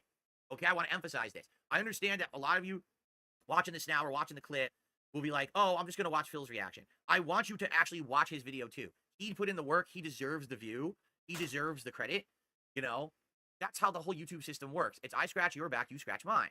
So he needs your view. Please give him a view on his documentary if you're going to be checking out my react. Okay, don't just watch my react. He deserves your views on his content. Okay, fair enough. Okay, let's move on. So the one thing that I want to talk about now, very briefly, this will not be a super long segment or anything. Yesterday, okay, we talked about my DSP gaming channel and the big boost that it had received as a result 19%, of guys. popularity and Sound like 19%, dude. Because of Kino Casino, because of the Keemstar interview, all these new people who are coming by and checking me out. Like right now on this very podcast, we have 550 viewers and actually climbing a bit. Thank you for over 150 likes, guys. I appreciate that. We're at 167. If you're here chilling, please click the like button if you're having a good time. The engagement is really helping all of my channels right now. We get 200 Until likes you now, private which them, is and so you like lose all that great. It's interaction, easy to do. dumbass. And please consider contributing. Right now, we have no super chats and no memberships. It would be great to get a few of those. Okay. That's weird, Ronnie. So, as a result of this newfound, interest in my content, my channels are doing much better. And just briefly, this is going to be quick, I promise you. I wanted to show you that on my DSP Reacts channel, my viewership is up, my impressions are up. But first of all, this is just on the on-demand videos, okay? This is not including the rich documentary react, because that's a separate video that's actually a live stream, not a react, okay? So as you can see, a 14% increase in views, a 33% increase in impressions. So people are coming by more often to check out the content, and when they do, they're watching longer and more often, okay? Which is awesome. Key moments were things like, well, this was June. Why is that showing? Oh, it's showing the last 365 days. Even though see what I mean about these stupid analytics. I said this yesterday. I said YouTube analytics suck. I selected August. Down here, it gives me stats for the year. I don't fucking want to see for the year. I want to see for August, and it won't even do that. You know what I mean? Like, it's so dumb. Their analytics suck shit. Guys, YouTube is broken. Help! It should be much better. Let's go to live stream. Okay. So wow, because of the Review Tech documentary react that I did, my live streams had a 522% increase in viewership. As you know, typically I stream 4 times a month on the DSP Reacts channel for my DSP versus the internet show. But here's those, like there's one, and then boom, giant explosion. Because the others get privated, jackass, so they don't get any more views after. Content that I did. You know what I'm saying? When you private the video, they don't get any more views on those live streams, jackass. All right. 249% increase in impressions on the channel because of that react, right? Pretty awesome. And looking at audience, so now I have 71% of the viewers who checked out DSP Reacts last month have come back. 71%. That's huge. No, I read that wrong. 71% more people came back to watch the content is what I meant to say. People used to just come and be like, okay, I see it, meh, and move on. 71% of people came back. Over 25,000 unique viewers, over 124% increase in that. And then I got 2,300 new subscribers, over 999% more than July. About 1,000% more, right? Because you didn't immediately private the video so people could actually fucking watch it. So excellent. And what I'm thinking is this week with these live reacts where I'm going to be reacting to my own documentary, I think the trend will continue, right? Like I think people are going to be going over again. They're going to want to talk in the chat every night, so they're going to subscribe to the channel. They're going to be coming back every night to watch each live stream. So the momentum will continue this week with me reacting to my own documentary. Now, what I'm thinking is maybe once a month I should do something major on the React channel, correct? So last month it was reacting to the Review Tech documentary. This month it'll be reacting to my own documentary, right? How about next month I do another one? By the way, did you know that Joon the King is doing a documentary on Dr. Disrespect? Uh-oh. It's in the queue. He doesn't know when it's coming out yet, but typically he puts out about 1 to 2 videos a month. The next one he already has is a different person. I think her name's Lily Orchard or something like that. So Dr. Disrespect's after that. So maybe, just maybe, could do a react to the Dr. Disrespect documentary, right? That could be pretty cool, right? So there you go. All right, anyway, so thank you so much. I think one of the reasons why he's going to be dragging out the React stream for his documentary so long is because he's got to watch it first. And he's like, all right, how do I debunk this? How do I debunk this? What if I just say that was the past me? I'm not like that anymore. I changed. That might not be good enough for some people. I need to come up with a really good excuse or a lie for this. Might take me some time. So I think I won't do it on Tuesday. I think I'll wait till Wednesday to watch this part live on my stream so I have more time to come up with a lie for it. 100%, that's what I'm guessing. not leaked. He talked about this publicly. He didn't. It's not leaked information. He posted this on his channel. Anyway, so yeah, things are looking up. And check this out. Now this is tremendous, folks. No, seriously, this is absolutely tremendous. All right. Channels your audience watches. This used to be 100% detractors. Every channel here was detractor. Why? Because again, my detractors use my name and tag their videos with my information to steal views from me and my content. So people would say, I want to find DSP Reacts, and they would type it and duty streams and memology, and then they would show up first. Duty memology, so baby. They would get the view, and then people would click off of their content onto mine. All right? Take a look at this. Look at how this has changed. So the most amount of people to watch my content came from Joon the King because they watched the Review Tech documentary, and then they wanted to see me and the Kino guys react to it, and they came to my channel to do that, right? Kino Casino clips. They watched the clips of our content, and then they came over and checked out the channel. Duty streams. Well, used to be, but not anymore because the guy only makes a few videos a week now because he doesn't monetize them. I guarantee you he probably will stop making content soon because he realizes there's no point. And DSP Gaming. People actually came to my gaming channel, liked the content, and then came and checked out the actual React channel. That's tremendous. This is huge, good, positive news right now. Very, very awesome. I'm very excited that this is happening because now people can actually find me based on positive things instead of negative things. Okay? So thank you so much, guys, for that. I really, really appreciate that. And so let's keep that momentum going this month on DSP Reacts. I hope you guys will check out my live reacts every night to my documentary and keep that momentum moving and go from there. Okay? Cool. A couple shout outs. We've got Perry the White gifted 5 memberships to the community. Thank you so much, Perry the White, for gifting those memberships. I hope that everyone who got one enjoys it. Now, is it true that this channel here is a sock account for Review Tech? I wonder. Is it or is it not? It joined August 11th. This Michelle So Gucci channel did a super chat, and it's Review Tech, but basically put through one of those AI generators to look like a woman instead. And I'm curious if this was a real person, or if this is a bot account, or if this is actually Rich. Does anyone know? Because people have been saying this in chat that that's actually Rich.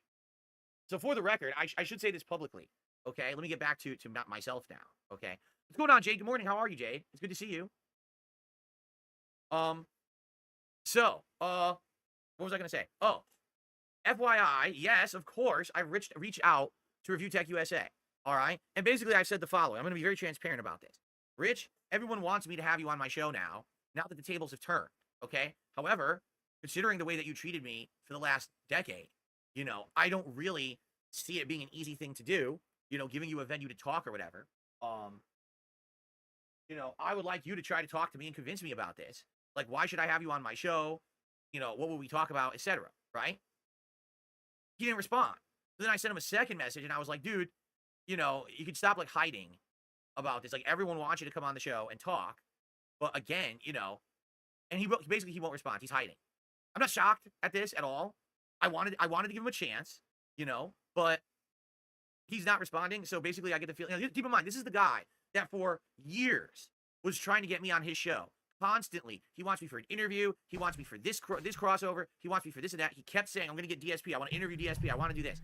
He wanted to be your friend. He tried to be your friend for years, and you kept saying no. Then about, 9-10 months ago, he finally gave up and started shitting on you. Not 10 years worth, only a few months. Given him the opportunity, and he has ghosted me for about a week now. Right, he's changed so the it's not that schedule I'm like not 5 or 6 times already because W Champions. Completely removing Stardew Valley, removing Street Fighter 6 Friday Night Fights. After severely felting him during the react of his own documentary, and everyone likes me now, and everyone hates this fucking guy for good reason. No one likes you. It's funny. They're fluffing you up. The tables have fucking turned, right? Nope. It's Shut the funny fuck how up. the tables have fucking turned. So let's see. I really don't think he's going to respond, or if he does, it'll be some insane thing. Like, I'll only go on your show if you let me interrogate you about your personal shit, which, no, fuck off. I'm literally reacting to the Joon the King documentary all week long. We're putting all this shit in the past. It's getting dealt with and done with, okay? I don't need to keep defending. Just like, that's the same thing Craig said, too. When I was trying to get Craig to originally show up on my show, and I'm talking to him, and he's like, well, I'm going to have a chance to ask you questions. Like, you had said Keemstar could ask you questions, so I can ask you questions, right? And I was like, Craig, this is not the DSP interview 2.0. You had your chance last year. You had a 5-hour interview with me, and then you treated me like dirt after. So we're going to hash out everything that happened there. That's the point of your appearance. This is not continuing your interview, okay? But it seems like that's all they want. All they want to do is they want to try to pin me down in a situation where they can like hammer me with personal questions that they know I'm not going to answer. And then they'll say, see, you're a villain. You're an asshole. I'm better than you. No, that's not going to happen. No one's even interested in that. No one gives a shit. So I don't know what's going to happen. All right, in that regard. But as of now, Rich Very is not legit, responding. Nick. It's not looking like he's going And all to these people respond. loving him, If he guys. doesn't, quite frankly, I've got more shit to do anyway. Like I'm serious now. I'm starting to get people interested in showing up on my show. People want me to show up on their show. So I don't need to worry about Review Tech USA. Like I said, I did my react with him and I was done with him. Keemstar suggested that I make him a guest, and that's why I was like, oh, maybe I'll have him on. And I tried to give him a chance, but if he's gonna ghost, then ghost. Go ahead. You'll be the ghost with the least. Not the ghost with the most, the ghost with the least. You know? You ain't Beetlejuice.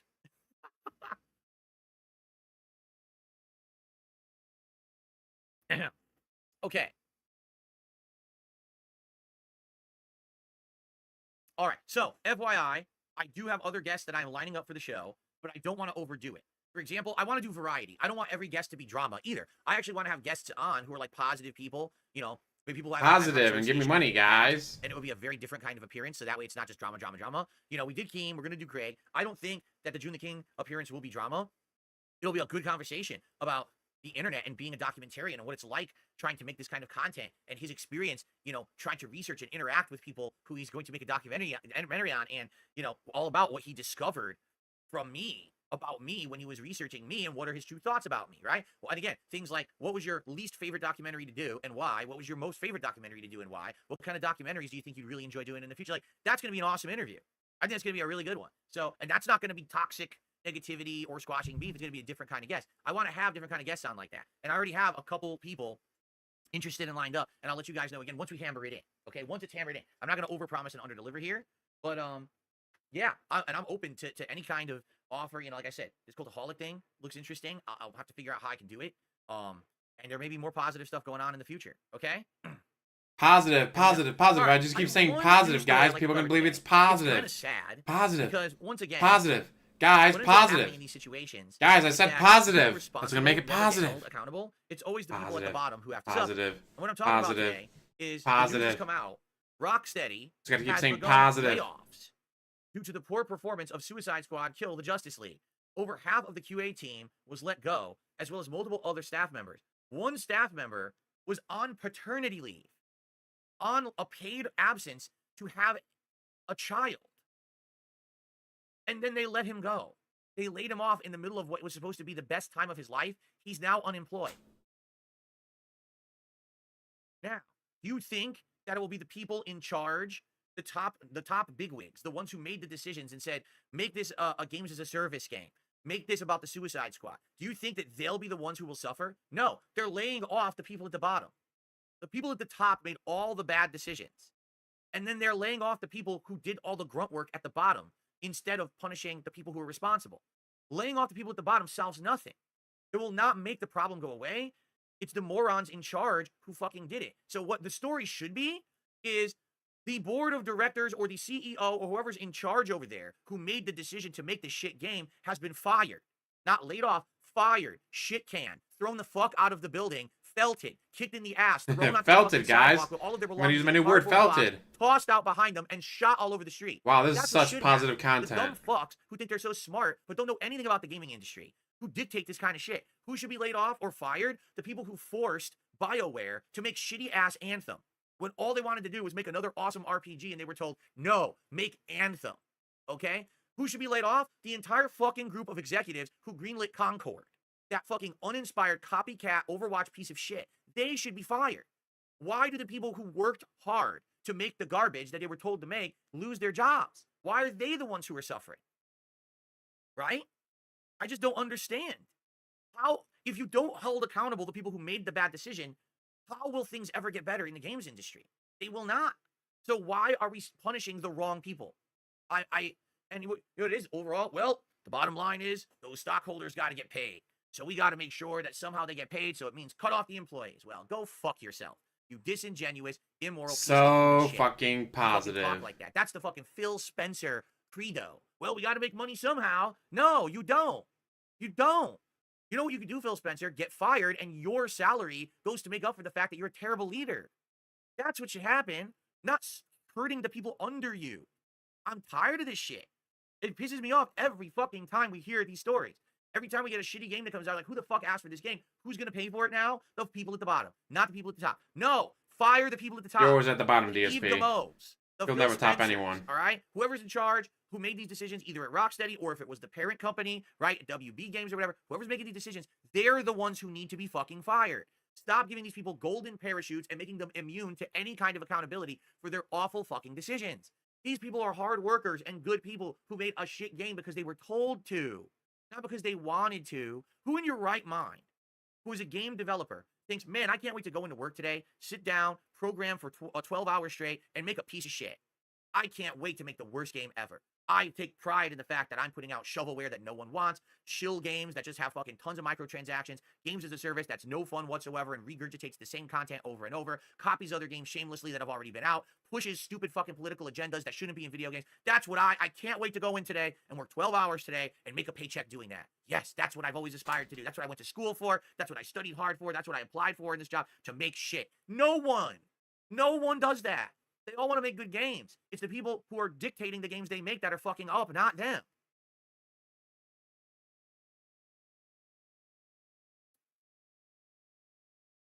This is, okay. Fed Roger made an example. I'm gonna extrapolate upon it. It's even better. There's a restaurant. You mean you're going to put words in his mouth? Correct? Oh, God, a restaurant. Restaurant analogy. The owner of the restaurant says, here's the menu.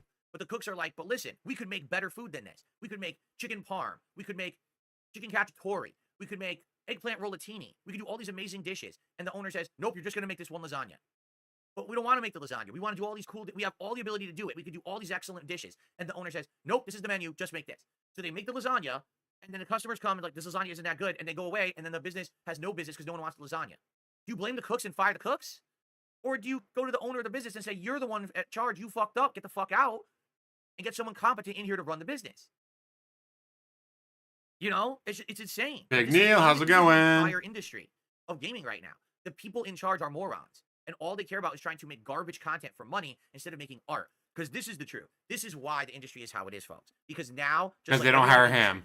TV, movies, music, theater. As we just saw in the Joon documentary, they literally use DSP as an example of, all right, people are so fucking stupid if we don't do yellow paint, bright lights, and force the camera to zoom in on where they need to go, they're not going to do it. They literally use DSP as the example of why they got to do that shit. So he's going to sit there and bitch about it when you're literally the guy that is responsible for all this. Everything. They've all gone so big time. It's all about printing money rather than making art that's good. It used to be you make the good product first, then you profit from it. Now it's how do we design the product to make profit, regardless of the fact if it's good or not, and then hopefully people like it. No, you have art backwards. You make the art for art's sake to be good, to be entertaining, to be meaningful, to be an experience that people want to remember for the rest of their life. When was the last time in the last 5 years you played a game, and when you were playing it, your jaw dropped, and you were like, oh shit, I'm going to remember this moment, this gaming moment forever? Can you name one game in the last 5 years that's happened at all? If you can, good. I'm happy for you. But I get the feeling that many people right now would be like, hey, you know, I played the sequel to something, and the sequel was kind of good. But, you know, how many jaw-dropping experiences do we really get anymore? Not many. Not many. And even a game like Elden Ring. Because a lot of people are saying Elden Ring in the chat. Elden Ring is just the end product of everything FromSoft has done. It was not a jaw-dropping new experience. It was the epitome of what they could do based on their previous works. But it wasn't like, wow, it blew me away. It was like, okay, it plays like Dark Souls, but it has cool open world. It's good, right? But it's not, wow, something I never expected, blew me away, mind-numbing, I'll remember, you know, it was good. But to me, it's just like, this industry is going to fall apart unless we allow game developers to innovate again. And what we're finding is when game developers can innovate, they're successful. A lot of the indie game success that we've seen in the last 5 years. Indie games you refuse to play? It's because these people were allowed to cook. You refuse to play indie games. Constraints of a time frame or a budget, or it has to appeal to this crowd. It has to have a games as a service formula and shit. You know what I mean? They were just allowed to make what they wanted. And then they made a game that was good and people liked it. And then it got success when a streamer or a content creator played it. This is the difference today. It's like, well, it's pre-installed. We made the game first. We designed it to print money. Then we gave it to selected streamers. So hopefully they'll play it early so it gets early exposure so they can kiss its butt. And then hopefully the money train will print. No, that's not how it works. People have to discover games on their own that they like. not you gave it to them early and you installed these fucking paid advertisement shills to say the game was good early. So now And yet he's played the game early. He's played games early, like Fallout 4. There's no more situations like there was with State of Decay 2 and shit years ago, where everyone just believed everyone who got a game early. Now, people are becoming increasingly skeptical of this practice. So now you have to make good games, and all these shitty games are failing. And who gets hurt? The game developers, not the people who made the bad decisions. Fuck that shit. The industry needs to change. They need to start getting people in positions of power who understand the game industry, who understand the culture, who know what's going on. This is ridiculously stupid, what's happening in the industry right now, and people need to take a stand against it. You know what I'm saying? And yet you'll never take a stand. So that's my story. Let's. I got one shout out to do. Hold on. Okay, how long does it take for you to actually get the gameplay? From Only Ice to Infinite. Wild Pill, some of the stuff in the documentary is rough. You're sure you should react to it. What are you talking about? It's all already been said. Over half an hour to go before you even get the gameplay. Holy shit, already been said. There's nothing in that documentary that's going to be like, oh my god, you know, I didn't know about it. Right? We've talked about all of it. It's all going to be, that was in the past. That's past me. I'm not like that anymore. I don't do that anymore. That's the old me. I'm not like that anymore. 20 years ago. That's out of date, guys. I'm not like that. Deal, right? All the shit my detractors have already said. Big fucking deal. It's not a big deal. It's not. Okay? I won't see you tonight, Jade. I didn't figure you'd be too much into the drama aspect of me reacting to my own documentary. Okay? So it is what it is, and you know I will be doing gameplay every day. Tomorrow we're doing Call of Duty. Wednesday we're doing Street Fighter. So hopefully you'll enjoy that content. Gotcha. Okay.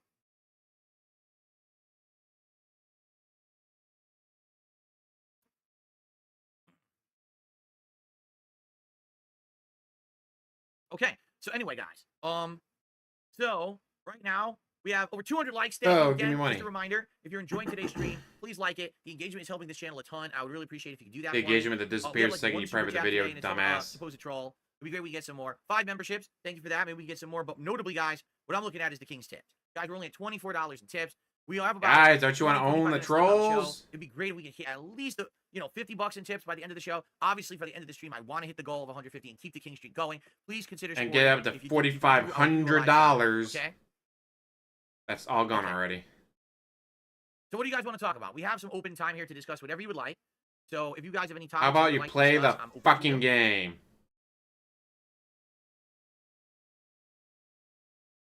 I'm gonna close some stuff here.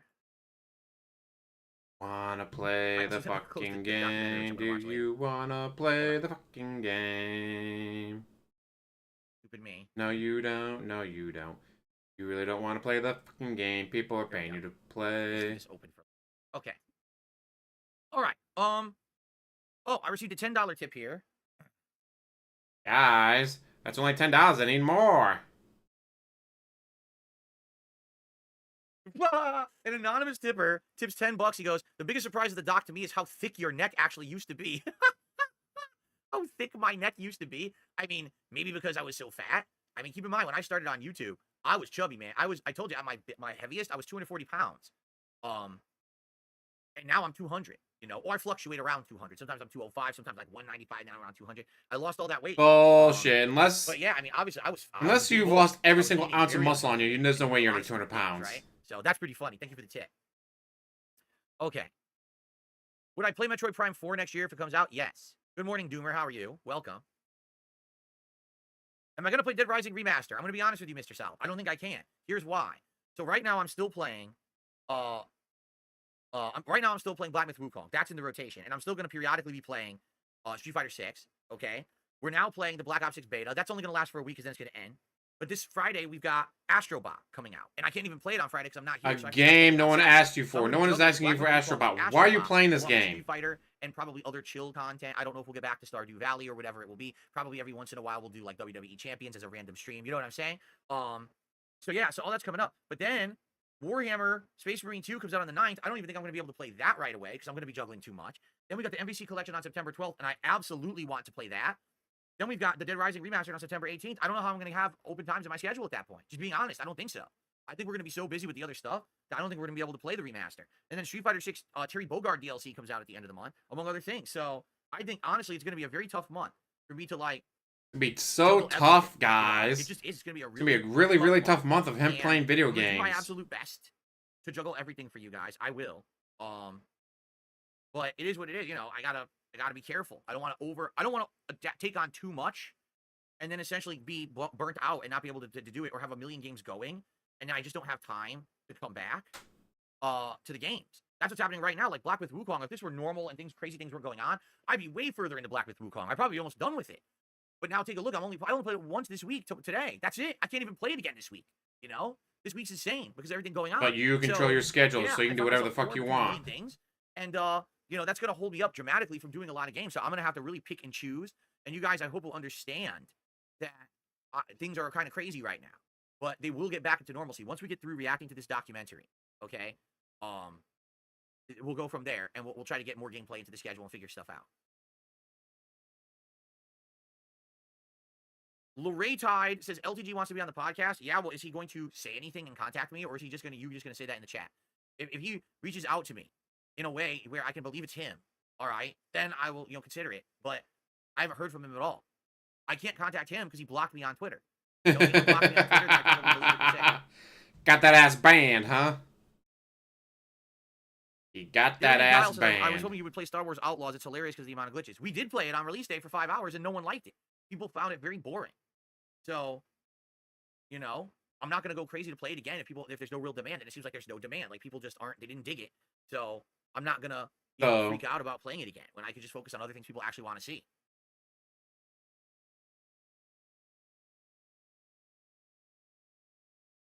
Someone submitted your tweet to him on his Discord reactions. Okay, so is he going to unblock me from Twitter so we can talk like humans? Instead of him blocking me like humans? which was really stupid. Guys, don't you want to talk like humans? Like, my idea, for those who don't know, my idea last year was thus. I was getting back into competitive Street Fighter for the first time in a long time, and a lot of people were following me on that journey, wondering, can Phil get good at Street Fighter 6? Because I really had sucked for a long time, not caring.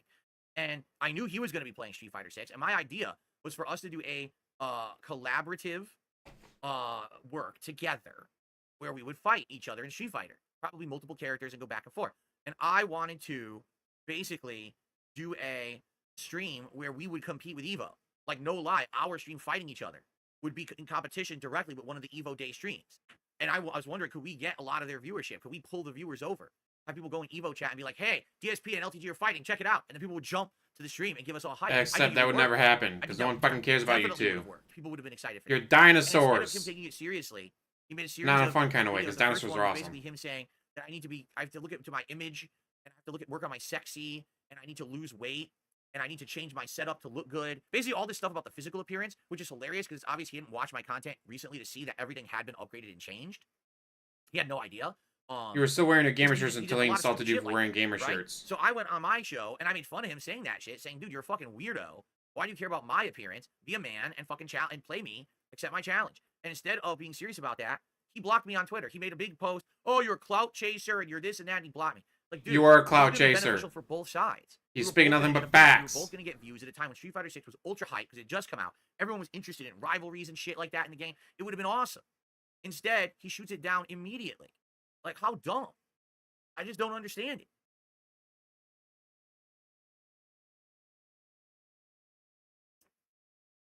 Guys, this is a great way for me to make more money, and he shot me down. It's bullshit. I wanted to make the money off of him. Yako Mighty feels I'd be better off skipping Astrobot and playing the Dead Rising remake. Yeah, but the point here is Astrobot is a brand new game that actually showcases the PS5's abilities, like actually showing what the DualShock can do. Which very rarely do games do that. I think he got a sponsorship for it, or he got it gifted or something. Like, when I played it as the launch someone paid him to play this game. There's no way he chose to play this game. This is literally the same game, just with a little bit better graphics and tweaked controls. So I feel like the Dead Rising remake is something if I do it, I could do it whenever I want. Because I've already been there, done that. This new Astrobot game is just that. It's a brand new, awesome, original Astrobot experience. So there you go. Yeah, he's definitely getting paid to play it. There's no way he decided to play this just completely, totally random, guys. Okay. Anything else you guys would like to talk about? And by the way, guys, again, please support the stream. I really would like to please give me money sooner rather than later. Because you know me, I don't like talking about it. Honestly, I just don't. Every once in a while, I'll say, hey, let's get some likes on the stream. Like right now, we're at 216 likes. Let's get that to 250 likes. It's free to do. It's easy to do. Just click the like button. It helps the channel. Please do that, right? Super chats. We got like $6. Let's get that to like 10 or 15. We got 5 memberships. Let's get 10 memberships, right? But in regards to tips, that's my main focus. And hitting the 100. I need those tips. I really do, so I can pay my bills. 2 WWE Championship bills, guys. I don't want it to be on my mind. I just want to focus on the game. In fact, people have literally said my streams are better when I hit the goals early because then I don't talk about them and I can just focus on the game. So, please, if you like the content, So, give me money. please, let's hit the goal right away. Let's get it out He's of the way. really saying, So guys, we give me focus on money Blackman, now. And I can just get as far as I can today because I can only play it once this week, pretty much, right? Okay. I have a good chance of keeping ahead of him. That's I want to beat the Why game did before LTP he block me? I does. just told you. You know, the He's professional so video upset. gamer. I want to beat him at it. All right. The truth is, the reason he blocked me is because of Vizan. Because the last time he had a giant rivalry with anyone was with Vizan. And after basically having this feud with Vizan and then going to the tournament and losing to him, he lost a ton of face, right? It made him look awful. And he felt that whole rivalry gained him nothing. Like, he made nothing out of it whatsoever. It was just a bunch of wasted time and effort. It made him look stupid and it embarrassed him, right? So now, to see a similar thing happening, him and me, having a rivalry or whatever, he thinks it's going to be the same thing. It's not. I actually don't have bad feelings or bad blood with LTG. The point was to have a fun rivalry where we could play and get views during. And By the I'll way, do pronounce Evo, Vizan. guys. I You want it to be know, you know, Evo. or whatever. It's actually pronounced Vizan, but no one knows that. That's old school FGC shit. Everyone just said Viscant over the years because they didn't realize it's actually pronounced Vizan, but whatever. Bullshit. Pretty sure Anyway, Viscant would have changed it by now, by like, hey, this it's idea that I Viscant, had not last year would've made Viscant. us both a lot of money. It would. We would have both had streams from our own perspectives, our supporters, and even our trolls. Everyone would have been in on this. You know, who's gonna win, DSP or LTG? And it would have been an epic thing. And instead, he turned it into like a pissing match, which I didn't want a pissing match. I want to have a real match where we can both benefit from this. He doesn't see it. He told me, you have to pay me $5,000 for my time. Dude, if I'll the say he stream went doesn't down the need way I you. planned it, you would have You made need him. $5,000 on the stream. You would have had a ton of people coming and supporting you on your side that day. You would have got 1,000, 2,000 new fucking subscribers. You would have got, you know, bits and tips and shit. You would have got all of it. I probably wouldn't have made that much, but you would have. It just doesn't make sense. The guy didn't Oh, want to shit. talk. It wasn't even like He doesn't need you, oh, DSP. Well, let's negotiate till something. Your beneficial. boyfriend It doesn't was need just you flat out, anymore. He no, left pay me you. 5,000, and he blocked me. So it was obviously he didn't want the 5,000. He just wanted to be out of the situation, or else he wouldn't have blocked me on Twitter to begin with.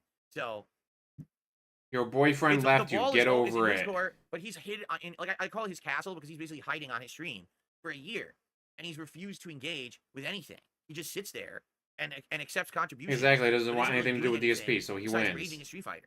So I mean, he could do that forever if he's happy doing it. I was thinking we could branch out and do something different, and he rejected the idea, you know, and he blocked me, so the possibility of any further talks are gone. You know, now opinion is flipped on me. People like me. I got more people checking out. People my do content. not I got like more you. Positive stuff These going guys are on. all fucking And with now that you. that's happening. There's no opportunity to talk with him because he closed the line of communication. See? Keemstar and Kino, they're all using you jackass. No, I don't have his email address, but he should just unblock me on Twitter if he wants to talk. It's ridiculous. He should just stop being silly and unblock me on Twitter, and then we can talk like humans instead of shooting Like emails. humans, guys. We can talk like humans. I received a $5 tip. I was watching Guys, the only gives me documentary the on $39. Yeti, Help! Win DSP, all hail the king. Yes, I did. I did in Super Turbo and versions of Super Turbo. I've beaten Justin Wog at Evo. Correct. And it's documented. It's real. It actually happened. It's not, oh, it was the inferior version of Super Turbo on PS1. No, it was actually the other versions too. I was always good at Super Turbo Street Fighter. It's just that people made shit up. Didn't I want Keem to email me? Lord X Law, were you not here for the fucking interview when I told him I was razzing him the whole time and it was a way for me to stick back at him because he was trolling me online? Like, did you not watch the interview? I guess you're the only one. Did you not watch every single only one. second of my content for years? Jay says, when is that girl with the big fish game coming out? I don't think it had a release date. I know what game you're talking about. I forgot the name of it. It was shown off during Summer Game Fest. I don't think that it has a release date at all. But I would say I'm excited for more of the Black Ops 6 beta this week. I like Black Myth Wukong, so I'm excited for that. I actually am excited for Astrobot. And yet you're not going to be playing more Black Myth Wukong. So.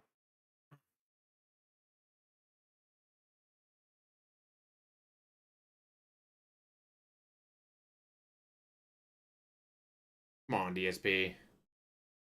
You want to play the fucking game? Obviously, he doesn't. Oh, by the way, He just wants money. I missed a super chat here. I apologize. Daniel had done a super chat 12 minutes ago. He said, the king has spoken. Suffer game industry, suffer. Sorry. Daniel, I'm so sorry. Really. He's not sorry. Totally my fault that I missed your super chat. Now we can at least say that we have a super chat on the leaderboard. Thank you. Hint, hint, guys. We can at least say we have a super chat now. Hint, hint. If Rambo reached out, would you have him on the show? No, because Rambo would not want to be on the show. The whole point is that Rambo had had enough of the internet drama that was caused by being associated with me when my trolls got so extreme that they started branching out into the other people involved with me. I feel like that's why eventually he just disappeared from the internet because he wanted to completely separate himself from that level of drama. He never didn't wanted to be a call guest out your on my show. trolls when he He wanted to left. have a He private called out conversation you when behind he the scenes that left. no one knows about. Way to try to lie about that, DSP. Rambo did not call out the trolls. He called out you for why he left. You can try and blame the trolls as much as you want, but it was not the trolls. Okay, it anything was else, you. guys? We're getting near the end of the show. We're getting near the end, and then we're going to jump back into Black Myth Wukong, okay? So last chance if you have something to ask. If you'd like to contribute, hopefully we can at least hit $50 by the end of the show. Would be great. Guys, I need $150. I really do need $150 to pay my bills. Man, his leg is bouncing like crazy. Holy shit, he's vibrating. X post explained. I have no idea what you're talking about. X post explained.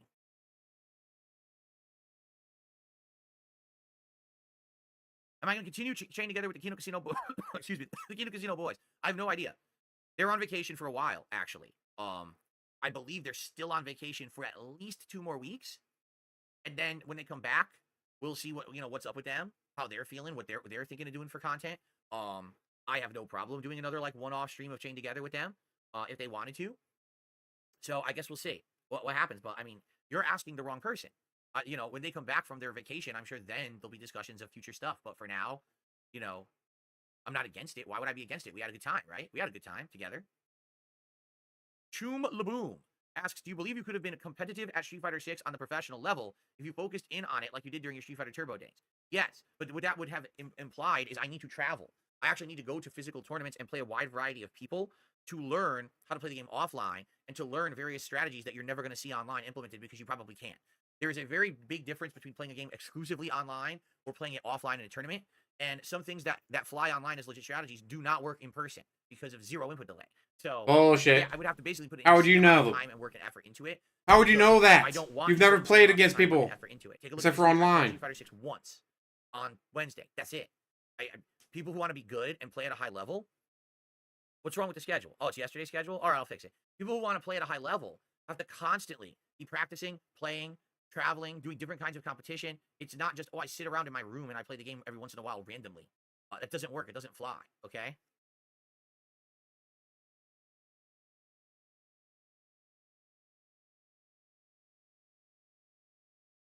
Shit. Okay, guys. Make sure you get me the $50.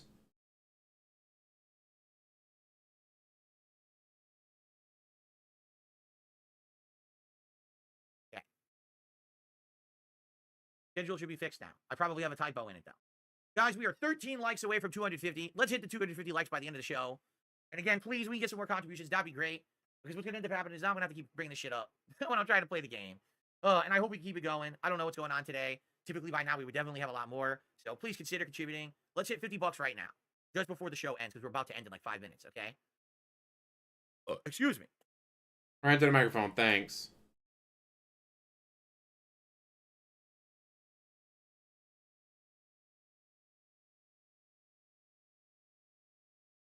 I know this month is just weird because normally I'm Mr. Games. I'm the guy who plays all the big releases, and I'm. That's why it's called DSP Gaming, and yet there's no gameplay. Imagine that. Street Fighter tonight, tomorrow the Black Ops beta, and then probably some like Stardew Valley. DSP Gaming with absolutely zero gameplay. Star Wars instead of just dropping it, right? I probably would have done some Star Wars. And then I would have this week would have been an insanely heavy gameplay week. Instead, it's a light gameplay week because I got to react to this documentary, So it's this weird mix and balance of stuff going on right now that I just got to deal with, and it's fine. It's just a lot of crazy stuff happening, and it's all at once. So once we get through this documentary, then we go, back to normalcy. Guy, I'm at 1.25 speed, and he's still talking so fucking slowly. DSP, how are you such a slow talker that at 1.25 speed you're still this fucking slow? Long live the king. Are you a coward? He says you should skip the doc. It will not go well. No, really. Are you a coward? You're a coward, you DSP. Face things head on. You don't run from them and cower from them and pretend like they don't exist. Yeah, he's still in chapter 3, isn't he? I'm going to do this whole documentary react, have it done with, and move forward positively in my life. And the truth is, not everyone is going to like the answers that I have, and not everyone is going to like the fact that I can't show you all of my personal information to prove or disprove things. I don't care. Most people don't give a shit anyway. They're like, this is stupid. The shit that people are hating on you for, right? Like, fucking playing a mobile game. Or, even the bankruptcy shit is so dumb. Because I've already gone over 1 million times. in a very logical manner that makes sense to anyone who has a logical mind. But people don't want logic; they want drama. So they just keep thinking weird shit instead of the thing that. What do they say in a case where there's a saying, and it's like, obviously, usually in most cases, it's the most logical thing that actually is the truth, not the crazy, fringe, insano thing. And whenever I try to present a logical case for something, no one wants to hear it, right? So that's the thing. It drives me nuts that if people would just think matter-of-factly and logically about things, they probably would have figured out everything by now, and it would have all made sense. But no one wants to do that. Everyone just wants to think, what's the most extreme, stupid thing? Phil's a heinous villain, a horrendous criminal, a terrible person, and a terrible husband, and a terrible blah, blah, blah. But that's not the truth. The truth is somewhere in the middle of everything that people say, but no one's been able to figure it out, and I can't talk about it because it puts everything in my life at personal risk. So I can't open up all my accounts and shit to show you, right? So some people will not give a fuck. Some people will give a fuck and hate me because I'm not going to say or do or prove innocence in certain cases. But for the most part, this last month has shown most people just won't give a fuck. They're here to have a good time. They're here to enjoy content. They're here to give me money, guys. They're here to give me money. I haven't groomed anyone. I haven't done horrendous, awful, illegal actions. I haven't fucking faked cancer. I haven't doxed. I haven't fucking scammed. I haven't done any of these awful things that other people have done. No fundraisers that I didn't give the money away, but I held on to it for years and years. You know, none of that shit. So at the end of the day, you can make a 4-hour documentary, but if it's a 4-hour documentary of a lot of lame, tame shit and things that were blown out of proportion that no one should really care about, then who cares? Why would I be afraid to react to the documentary? I just don't get it. Me doxing some guys in the doc, well, good. I look forward. Very much. I look forward to watching the documentary and finding that out. Because maybe at some point there was a fringe time in my 16 plus years as a YouTuber that I did dox someone, but it literally doesn't come to mind at all.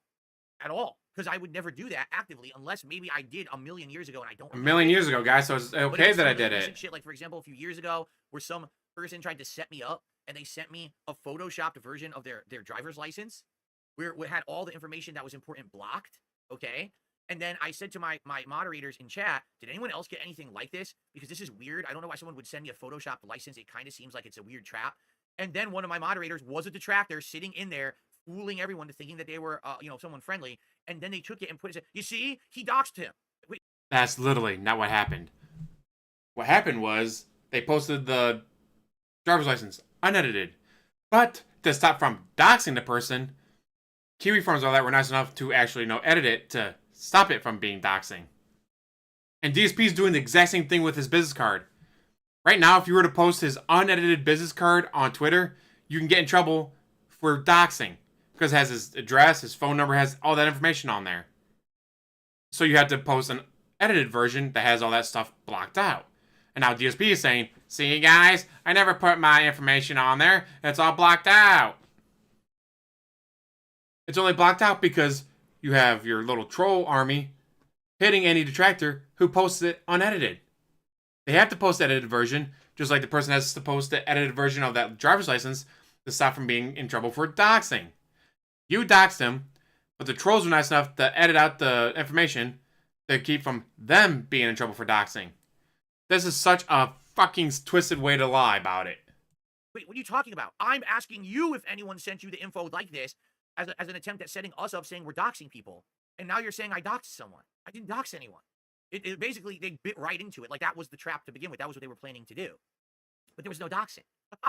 I never went on the internet and showed everyone someone's license, right? I wouldn't even be able to because the license was already photoshopped to block information.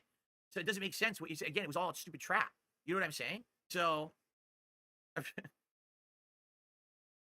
that's what I mean. It's just so stupid. The stuff that people have tried to say that I did over the years, right? It just makes no sense at all.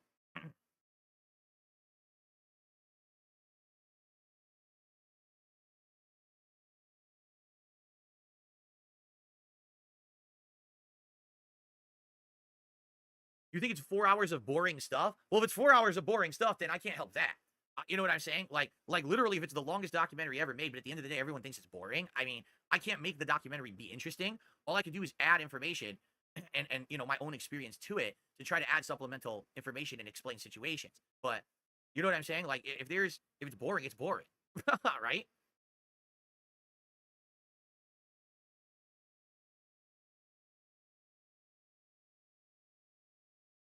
Spawn Killer did two super chats. The first, he says, when you were a wrestling fan, did you live in to face Meltzer? And he meant to say Dave Meltzer. I've heard of him, and I think that he had interaction. I told you I used to watch that show. I keep forgetting the name of it. The guy who's here in Bothell, Washington. I totally forget his name. And I used to listen to that sometimes. Ages ago. When I was more into wrestling. And sometimes he would have interaction with Dave Meltzer on his show. Brian Alvarez, thank you. That's who it is. Brian Alvarez, yes. So I watched his show and I liked it. Or I listened to his show and I liked it. But yeah, so that was it. That's you know.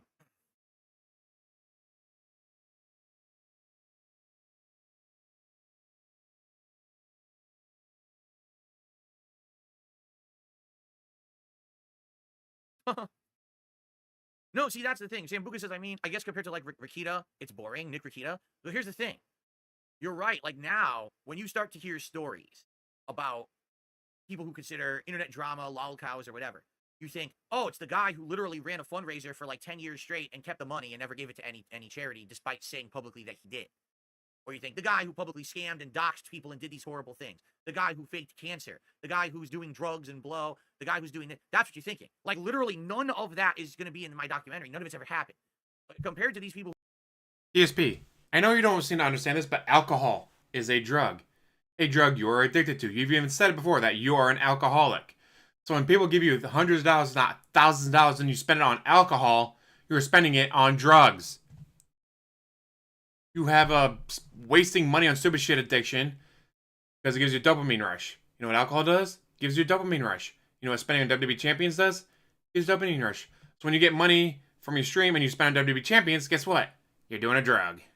Who people like to blow up as the drama people on YouTube. I am very boring. You know what I'm saying? So I don't even understand like what warranted the 4 hours, except that people kept asking for it because my detractors are so fucking loud and annoying that they kept yelling for it. But I don't think anything warrants, you know, this documentary to be that long.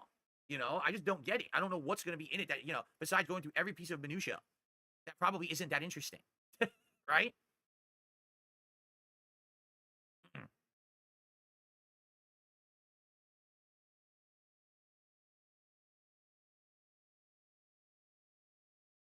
There's no way you guys could even watch the whole thing yet because it came out. Okay, I take it back. I guess you could have. It started at 9 and it's 3 hours, 42 minutes, and now it's almost 1. So technically you could have watched the whole thing, right? Especially if you watch it at 1.25 speed.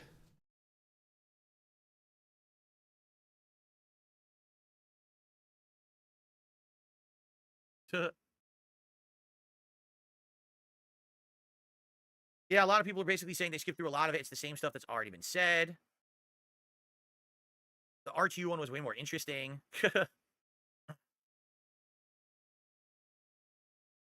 Yeah, and the iJustine thing. It's so dumb because it lasted 10 seconds. It was me in my stream chat, not even saying something publicly in a video, but in my stream chat on a bad day, I was upset about something, and I like said a stupid bad comment insulting about iJustine in my stream chat. My detractors clipped that and put it in their content. They blew it up. They went to her and harassed her, saying, "Did you hear that this streamer guy said this about you?" She responded, "Oh, that's pretty messed up." And that was literally the end of it. And then like later, I apologized for it. And that's it. Like, there's not even anything there at all of any substance. Nothing happened. But the fact that it's in here means that you know that these idiots talked about it endlessly like it was something of meaning, right? It's just so dumb. Thank you, Volsair, for 5 gifted memberships. I appreciate that. Those gifted memberships aren't tips, guys. I need those tips. I really do.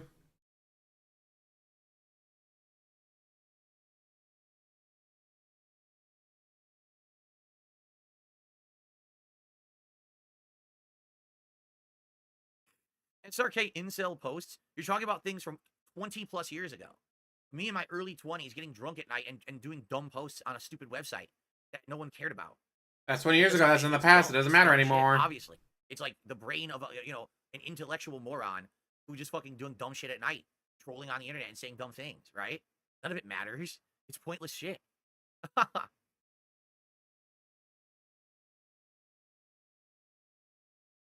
No, Kat's not playing anything. Kat was going to play Star Wars Outlaws, and then I told her about it, and she's like, I'm not playing that. She had no idea the whole game was stealth. It lived like the whole first 5 hours, you're mostly doing stealth, and it's fucking boring, right?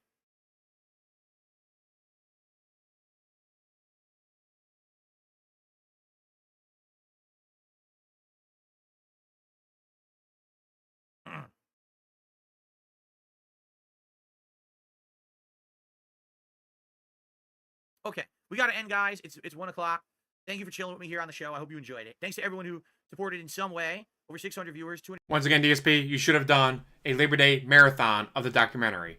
Why you don't, I don't understand. I still, I get you want to milk it out for your late streams, but dude, you could have easily made $500 in tips, plus probably another 500 in super chats of gifted memberships if you'd done a Labor Day marathon. Instead, he doesn't.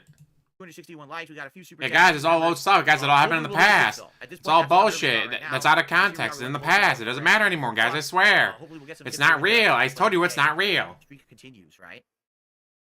Okay. All right, so guys, thank you so much. Bullshit. I hope that Bully you guys bully enjoyed. shit. I hope to see you tonight, obviously, for my reacting the very first part of the June the King documentary. All right, I hope you'll make it. If you can't make it, it'll be archived over on the DSP Reacts channel. I hope you'll stick around right now if you're on the show and you want to watch some Black Myth Wukong gameplay. That would be awesome if you could stick around. So thanks. And tomorrow I'll be back, and tomorrow it's going to be a podcast with Black Ops 6 Beta, which I'm very excited for because I liked it on Saturday. I'm looking forward to more. Okay, thank you guys so much. Have a good one. See you tomorrow. Peace out. All right, let's get set up for Black He's Myth actually going to Wukong. play it? He is, huh? Well, we don't care. I just want to see where he's at right now. Oh, guys, he's at $151. That is $4,500. He is at $4,500 fucking dollars. Guess it wasn't a big deal. Here's a chance. Guess it wasn't such a big deal. A snake general. What's going on here? A boss? He's at $4,500 fucking dollars, and yet it is not fucking enough. Mana bat. Opera mana bat. $4,500 is just not enough for his bills, guys. He needs more.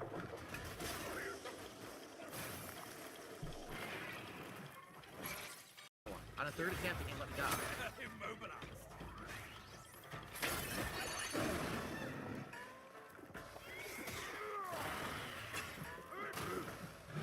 That one is so slow. I don't like that morph. That morph is too fucking slow. It doesn't do anything.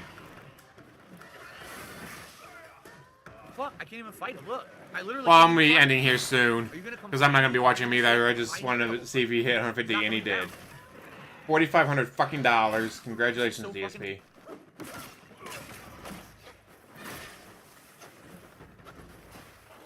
Go to the actual screen.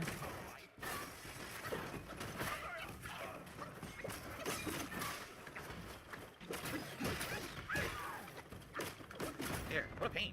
Fight's only annoying because he fucking won't land. He can't dodge it. The camera won't stay on him. Yeah, DSP, I'm done with you. I might restream the documentary React tonight because I'm off tomorrow.